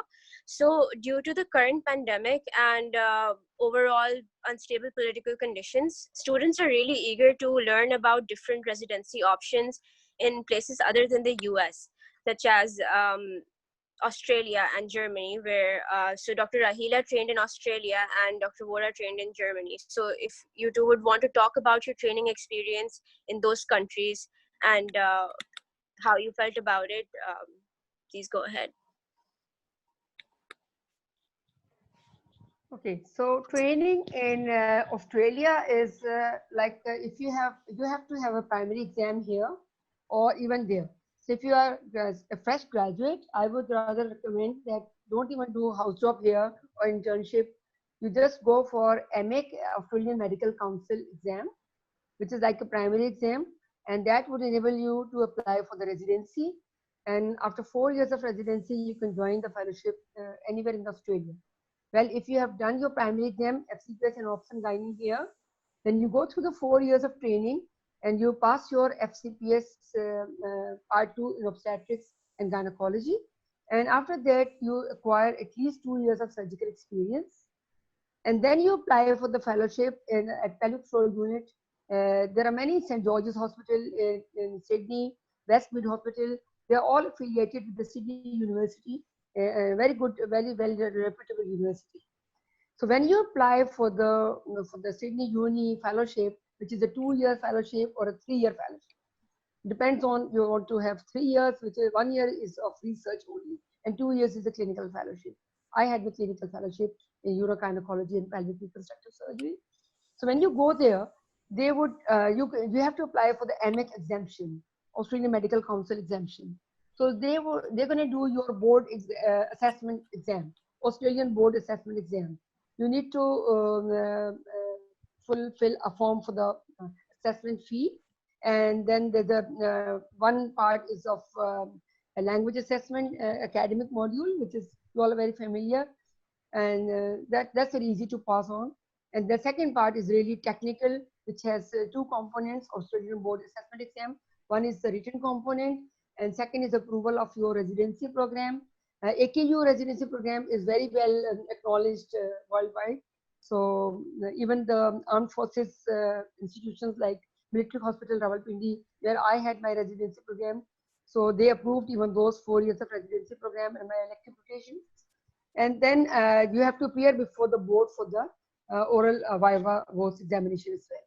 So after the board assessment, the board decides whether you are found equivalent or you need an advanced training to enter into the fellowship of the urogynecology and pelvic floor reconstructive surgery. So that would make a journey of, if you really want to have CU, certified urogynecologist, so that's a journey of 4 years. But if you want to have acquired the clinical fellowship, that would still be a journey for 3 years. And if you want to have observership, that's very easy, but that's of no use, because urogynecology is a practical field. You need to have hands-on training, and hands-on training is only acknowledged when you come back to Pakistan. I'm very willing to answer any other question. Thank you very much. So when you talk about Germany, first of all, you have to learn the language. They always assess the language and then they issue the visa. It's very, it's very easy process to get residency there. In terms of fellowship, there's a long queue, long waiting queue. Like when I applied for a fellowship, it took me about 2 years to get it there. Residency applications, they are taking fairly, the process is fast enough there. You just have to learn the German language. You can always join Goethe Institute. It's about 8 weeks course. You can learn language, you can give your test, and then go to the German embassy to apply for this residency program. They are very helping people all over the Germany, both in the East and the West Germany. They have very good institutes there.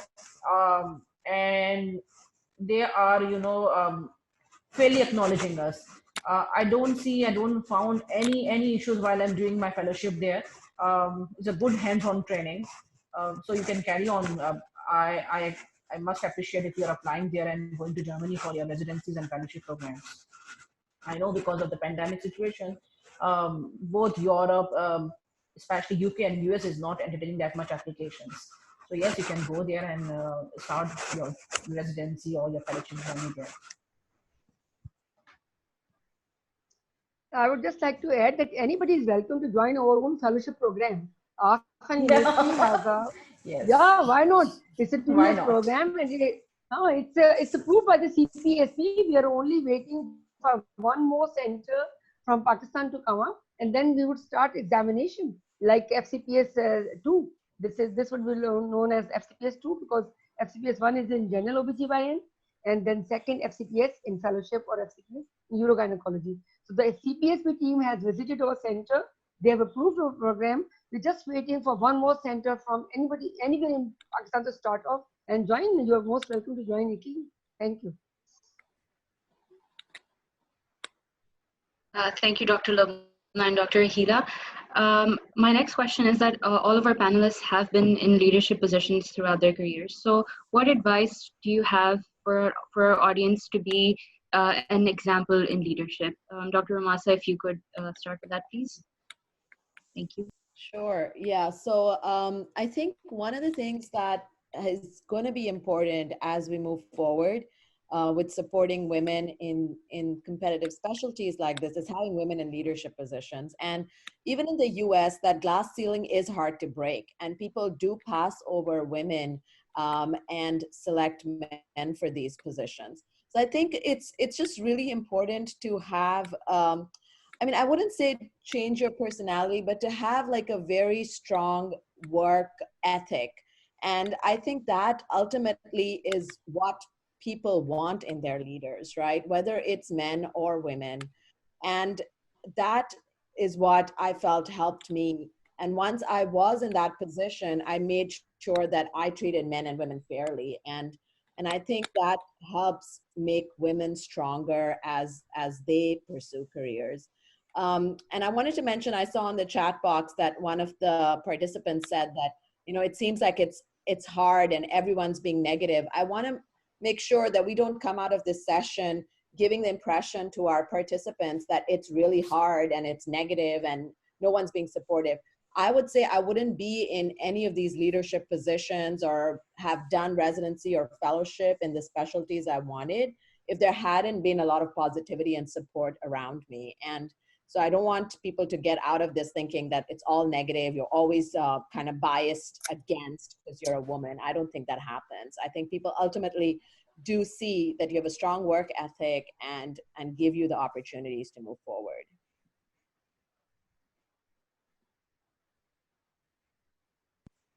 Thank you, Dr. Ramasa. Dr. Sanya, do you have any thoughts on that? I agree with Ramasa. I think a lot of people, the common theme here has been like, having a strong work ethic and having a good body language. I think those are two very important things to determine success for you as a female. Be it residency or be it any leadership role that you're going to take on. If you are not respected by your co-fellows, you're not going to be respected by anybody else, and no one's going to think about you when they think about leadership roles. So it starts from the very basic that you have to have a very good work ethic. You have to be willing to support and help other people at all times. And when they see you as a person who's fair, who's willing to help out, and who's going to do good in a leadership role, only then they're going to start thinking about you as a person who can be a potential for that role. So you have to keep in mind how your interaction with other people is very important at all times. And I think that determines where you get in life. And again, as we've been talking about, all of this is really hard, but you just have to find people who are going to support you and not create negativity around you. And it could be your mentors, it could be your family members, it could be anybody. You have to stand up for yourself, but at the same time, you don't have to be aggressive and rude to other people, because then that comes across as a female who's a surgeon who's just rude because she wants to be like other males in the profession. So you don't want to create that impression either. So you have to keep that aspect of your personality that makes you a female, but at the same time doesn't make you weak.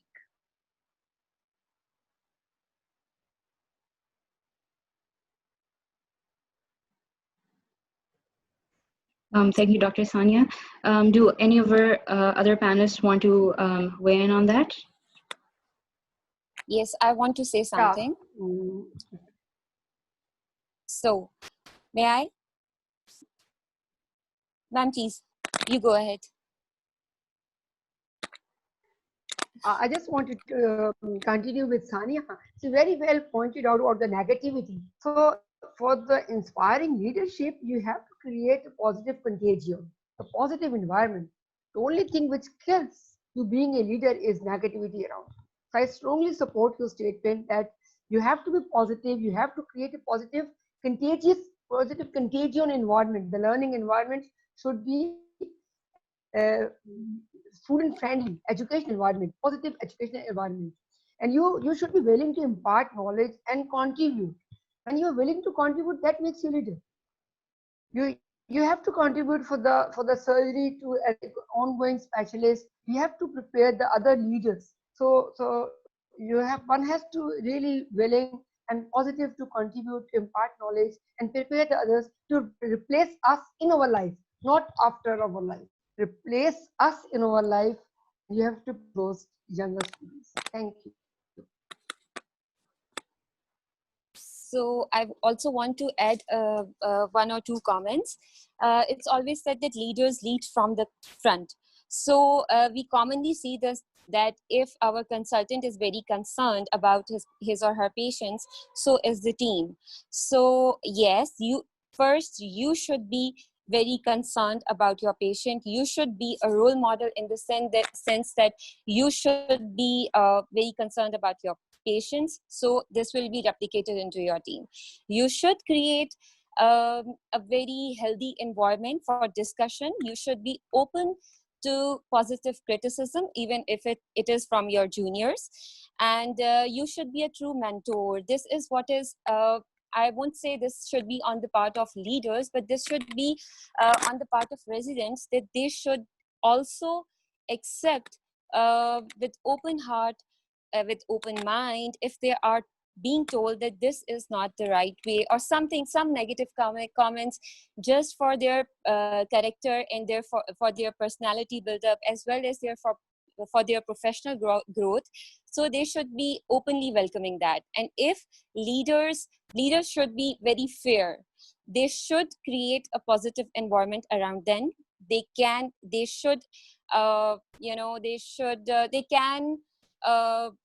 forgive mistakes, but there is one thing which cannot be forgiven, we cannot turn a blind eye to negligence. So there's a difference between mistake, between negligence.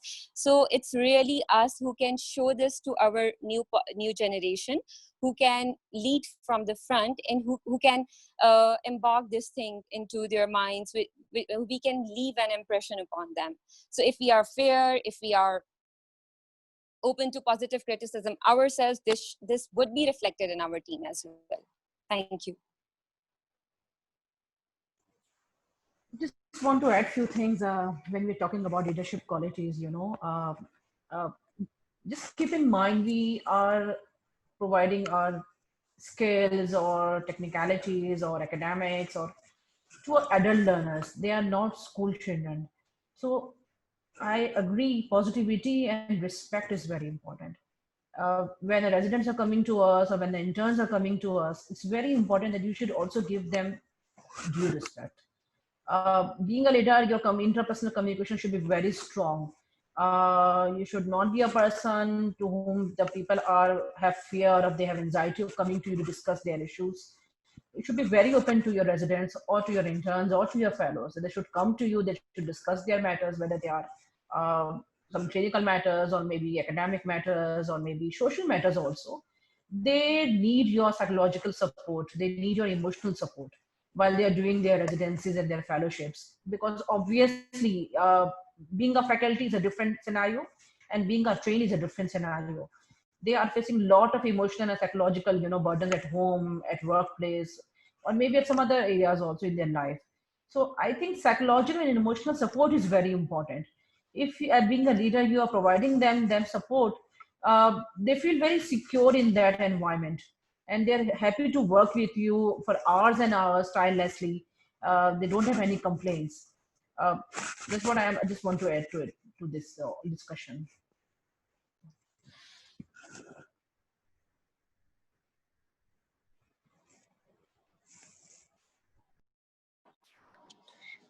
Okay, so before we move on to our next question, I just want to point out that there's a lot of questions coming up in our chat box.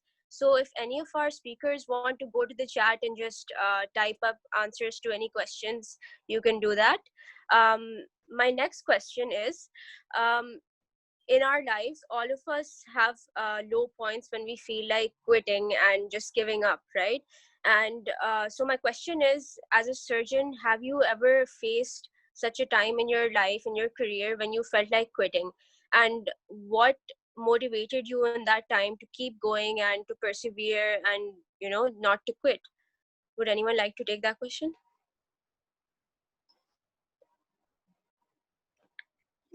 Yes.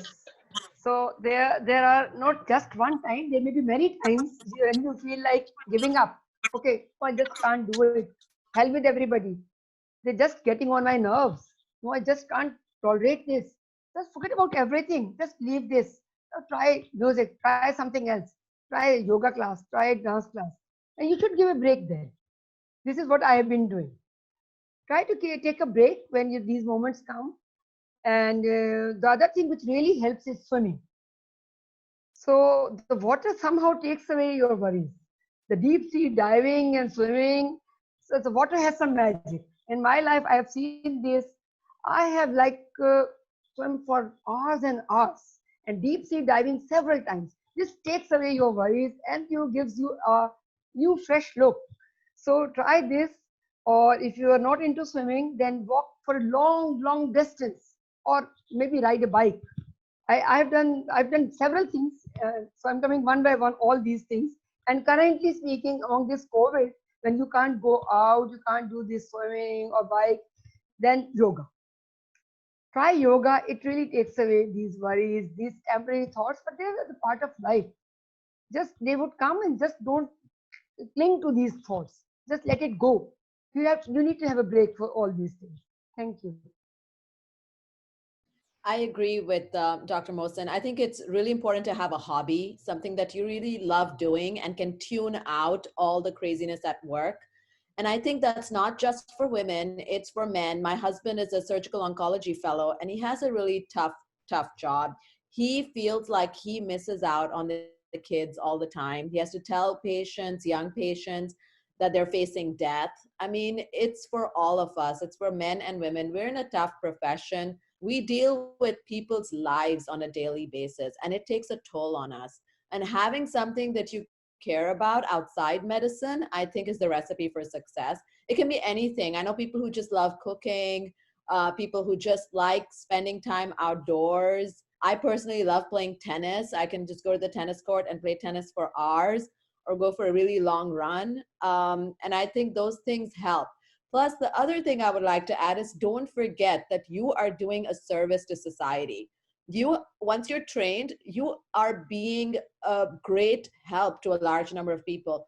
I mean, all the women surgeons out there, it's great as a woman to have a woman surgeon to go to, right? And so you're doing a service to society. Remember that your work is important. So that's what I would like to say about dealing with these challenges.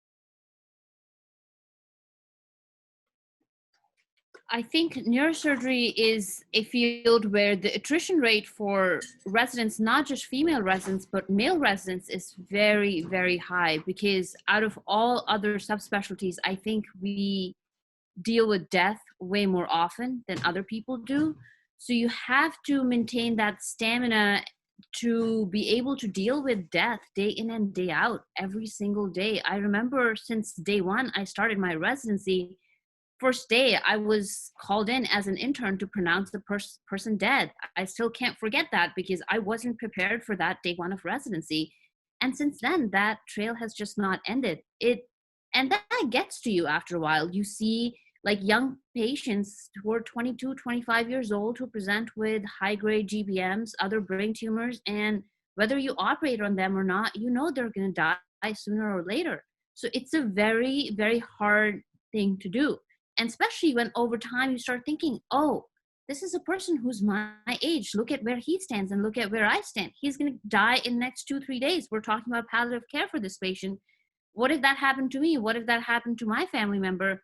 So I think dealing with all those things is really hard. That's why you have to find meaning to work. Over time, you start feeling, what am I doing at work? Am I just like making these people's life worse or better? What is the meaning to all this? So you have to keep in mind those reasons why you wanted to go into that field, whether it's surgery, whether it's medicine, or whatever subspecialty it is, and what made you go into that field, and what initially you were thinking, what difference you would be able to make in that field when you're part of that field.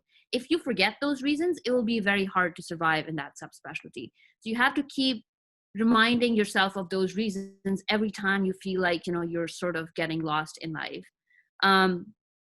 The other thing is that, as everybody said, you have to have something outside of work. When we started residency, we were told the moment you're walking outside of the hospital, there has to be a point where you stop thinking about work and you start thinking about family. Let's say you've driven half a mile and you stop thinking about work. There's still work to be done at all times, but then you start thinking about family. You start thinking about, why are you going home? Who's there at home? What are you going to do when you get home? So that sort of helps you unload and de-stress yourself. And then all the other hobbies that you have, I think you have to take time for that and make sure that you don't forget meaning to life and to work.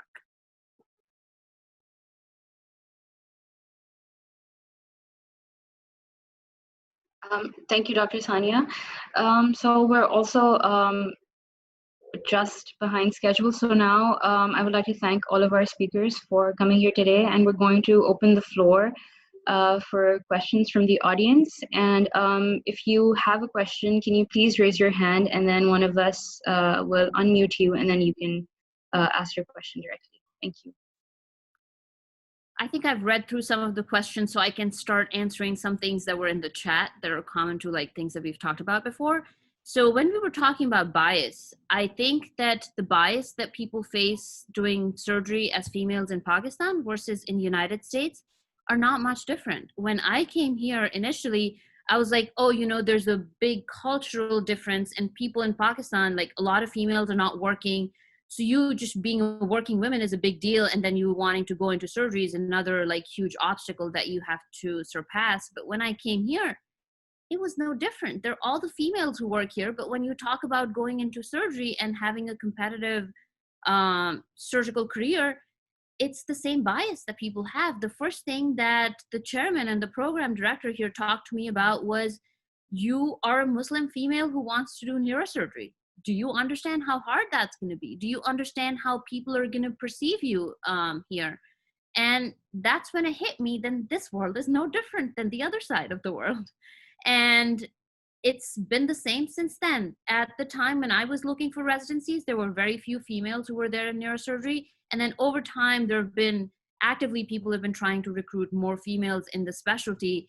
And there are some programs that are still very well renowned to be like not female supportive. And it's just hard. And you have to find the right people and the right program. There's still that bias here. And how you overcome that bias. So initially when I started, that's the response that I got. And I was like, the key is not to get overly defensive.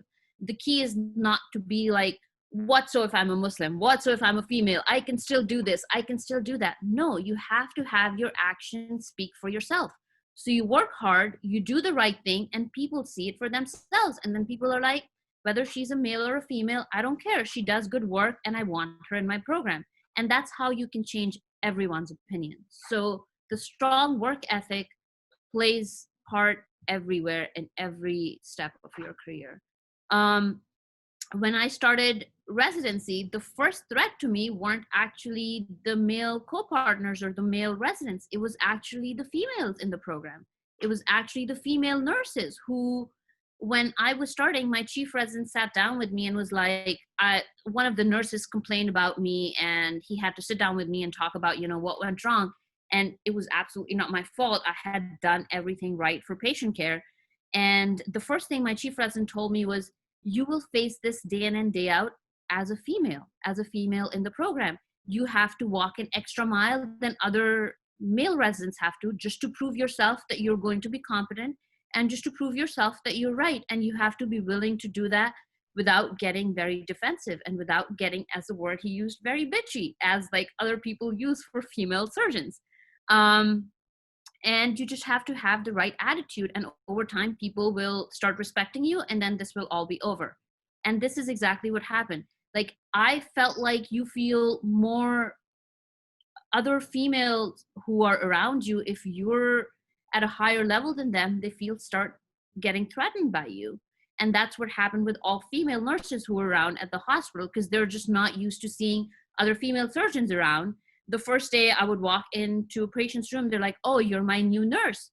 And you can't respond like, no, I'm your surgeon. How dare you say that to me? So you have to have the right attitude.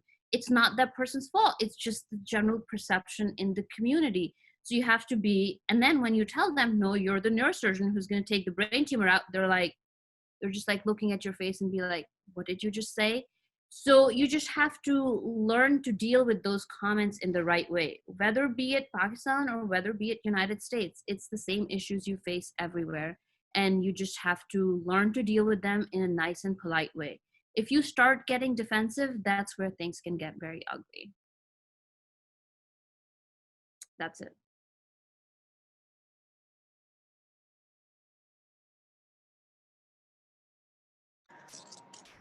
Thank you for talking about this, Dr. Sania. So a question that's been recurring in the chat is directed at you, actually, Dr. Sania. People have been asking, neurosurgery seems to be a very difficult field to get into, and it's notorious for only taking men and for taking very few IMGs.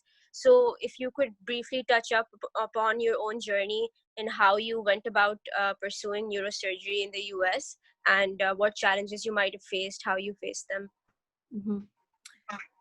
So when I got into medical school, obviously I had no idea what I wanted to do. I never thought of coming to United States for residency. I was actually like not even wanting to do medicine at that point. I just could not figure out what I wanted to do in life. I was really interested in mathematics, and somehow I wanted to be more hands-on and liked patient interaction, and that's how somehow I ended up in medicine. Never regretted my decision, absolutely loved the journey of the medical school. And then during third year elective time and later on, I realized that I did not like the pace of medicine. It was very slow paced for me. I loved being in the OR. I loved long cases. I loved being hands-on and, being able to do procedures. So that's how I figured out like surgery was a specialty that I wanted to go into. And apart from neurosurgery, there was nothing else that intrigued me. I did neurosurgery up front and absolutely loved it. And no matter what rotation I was on, I just kept looking back at neurosurgery. So I was like, maybe that's the thing. But at that time, I was just too scared to even admit that that was something I was getting interested in, because I was like, I will never achieve it. So why, try to pursue something that I'm just going to fail at horribly. But then slowly, like, people around me started talking about, oh, this is what you like. Is this what you want to do? And I slowly got the courage to like start accepting in front of other people and being like, maybe I should explore this more. And, maybe there's some potential. And at that time I was working with Dr. Atharinam. He was very supportive. And he was like, you could truly do it if you wanted to do it, but you have to make sure you're prepared. And that's when I explored the life of the residents, the life of what it would look like from 5 years from now, 10 years from now, whether I'm going to be successful or not. And that's how I started talking to other people and started seeking mentorship, which I think is the first most important step if you want to get into any competitive subspecialty, is having good mentors, having people who can vouch for you and can show you the right path. Unfortunately, during my final year, it was pretty expensive to go for electives. So I didn't go for electives to United States. And that was the first negative on my application. Is what people told me: you have no contacts in the United States. You will never be able to match into neurosurgery. And people even questioned me, are you truly interested in neurosurgery, or are you just making it up? If so, you should have gone for electives. You're the stupidest person around. And I was like, okay, I guess people don't understand why I didn't go. And so to make up for that, I knew I needed contacts in United States. I knew that to stand out of the rest of the pool who would be applying for residency, I need to do something extra. And I figured that that extra for me would be a research or postdoc, to have some extra publications to show a competitive CV, and at the same time work in the United States, so I make a few contacts who can vouch for me when I apply for residency. Getting a postdoc was not easy. It's not a specific process like a match where you go through specific things and you find a place. You randomly talk to people and start applying wherever there are positions. There are a lot of positions that are not even publicized, so you have to find out the kind of research you want to do and connect with people who are doing similar research and talk to them.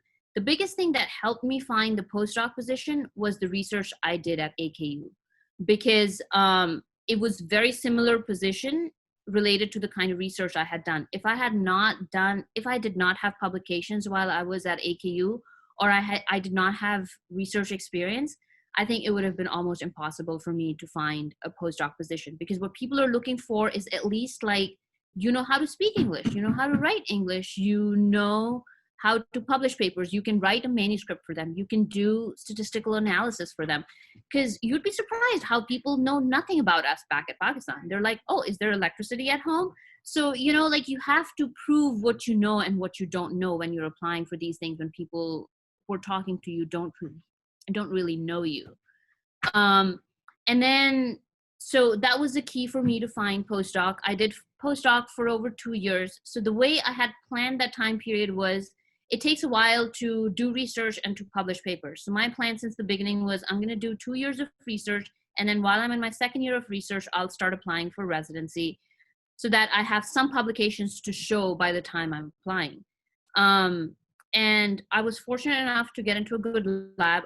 I had a lot of publications when the time I applied, but during that time when I was doing postdocs was the key for success during residency applications, because you had to make contacts, you had to be working with the neurosurgery faculty who actually write letters of recommendation for you, who know people outside of the same program who can vouch for you and write letters, and their letters would count at other programs.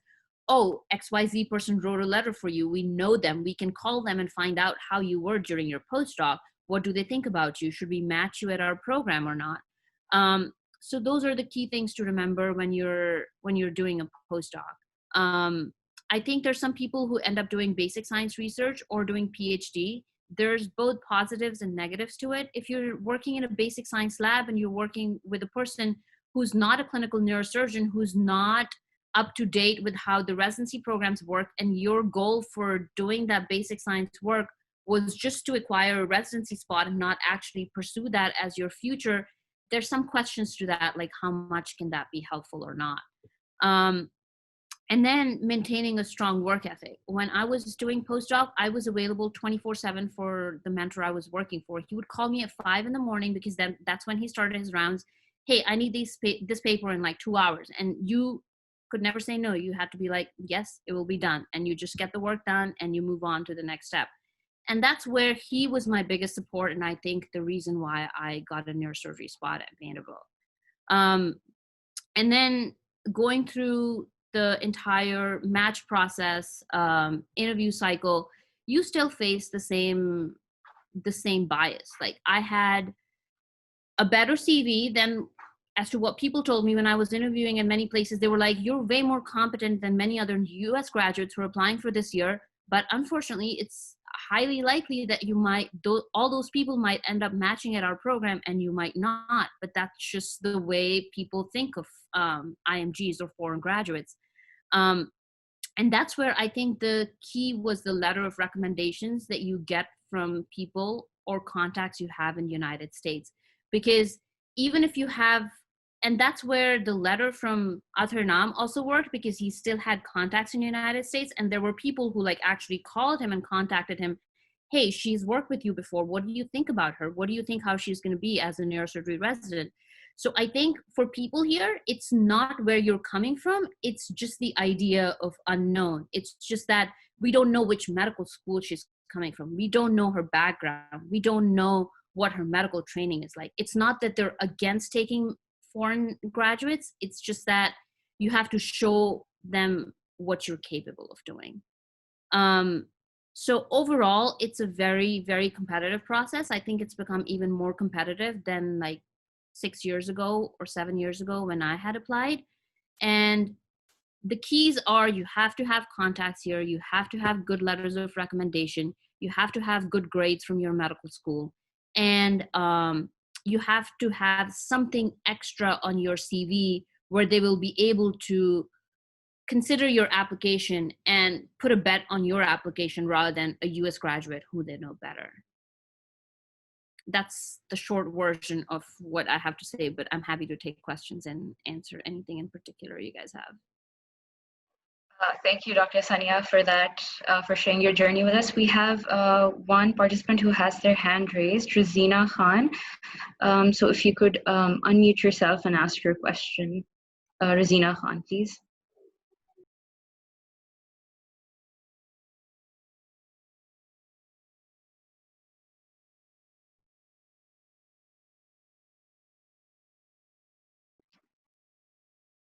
Rosina, you're unmuted, so you can go ahead and ask.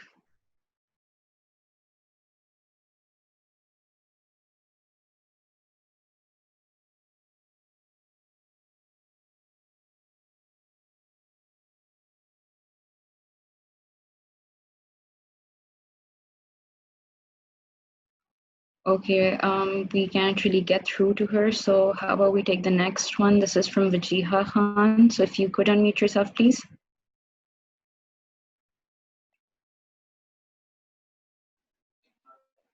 Okay, Assalamu alaikum.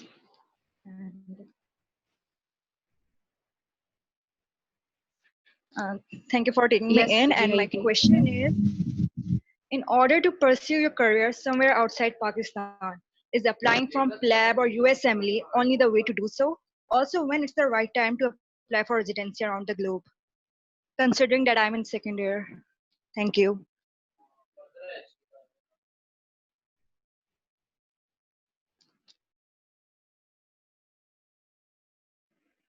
I can start answering that question. So I'm assuming you're second year medical student or who hasn't started residency yet.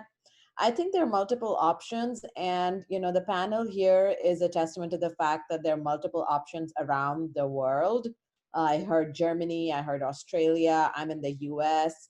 The path I took was taking my US MLEs, doing a research fellowship, similar to the postdoc that Sania was talking about, and then applying for residency and fellowship. I know people who have also done USMLEs, done residency in Pakistan, and then can come for a fellowship to the US. But yes, to do training in the US, I can only speak for the US because I know that system, you have to have taken your USMLEs.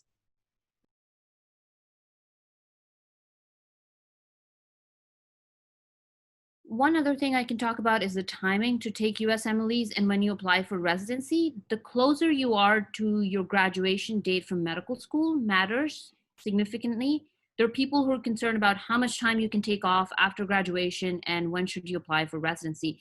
So the later on you go, I think people start questioning about your clinical skills. So you have to make sure you're not waiting for 5 years after graduation or 7 years after graduation. There has to be a good balance between how much time you take off for research and when you apply for residency. The closer, the better. All right, thank you, Dr. Sanya. So we'll take one more question before we join the main meeting again so that we may close the session. So we'll take this question from Shahir Ahmed. So I'm going to unmute you, Shahir.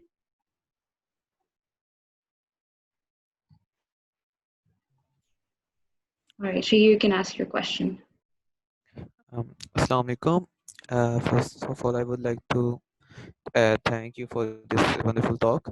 My question is that since I am from first year medical student from Islamabad Medical and Dental College, and I personally want to pursue neurosurgery, and being a non-AQ from Pakistan, I can have a significant problem in having contacts in US medical US circle. So what do you have any tips for me regarding that? And secondly, I have a question regarding Dr. Lubna. And shouldn't going to countries like Germany, China, and Spain raise a significant language barrier for the candidate? Thank you.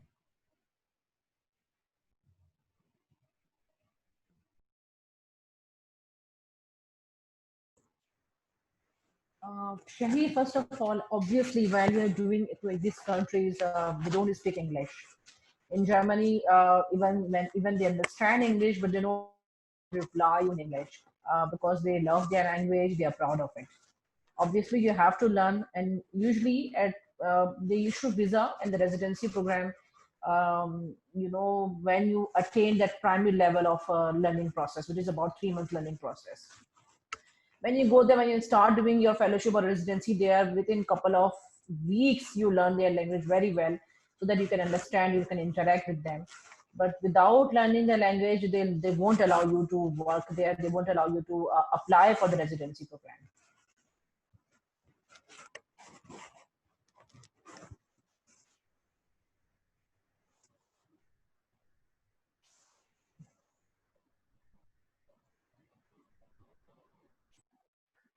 All right, thank you, Dr. Lubna. I think we are also running short in time, so we will now, I would like to ask you all to leave this room and you will be connected with the main meeting room where we will be closing this session. So I would like to thank the audience and I would also like to thank all the speakers. So on your bottom right, there's an option for leave room and you can hit that button and go to the main meeting. Thank you. Done here, like that was the end of our questions, and we're also heading towards the end of our time. So I feel like the room, the other breakout room is also being added here. Just give us a second.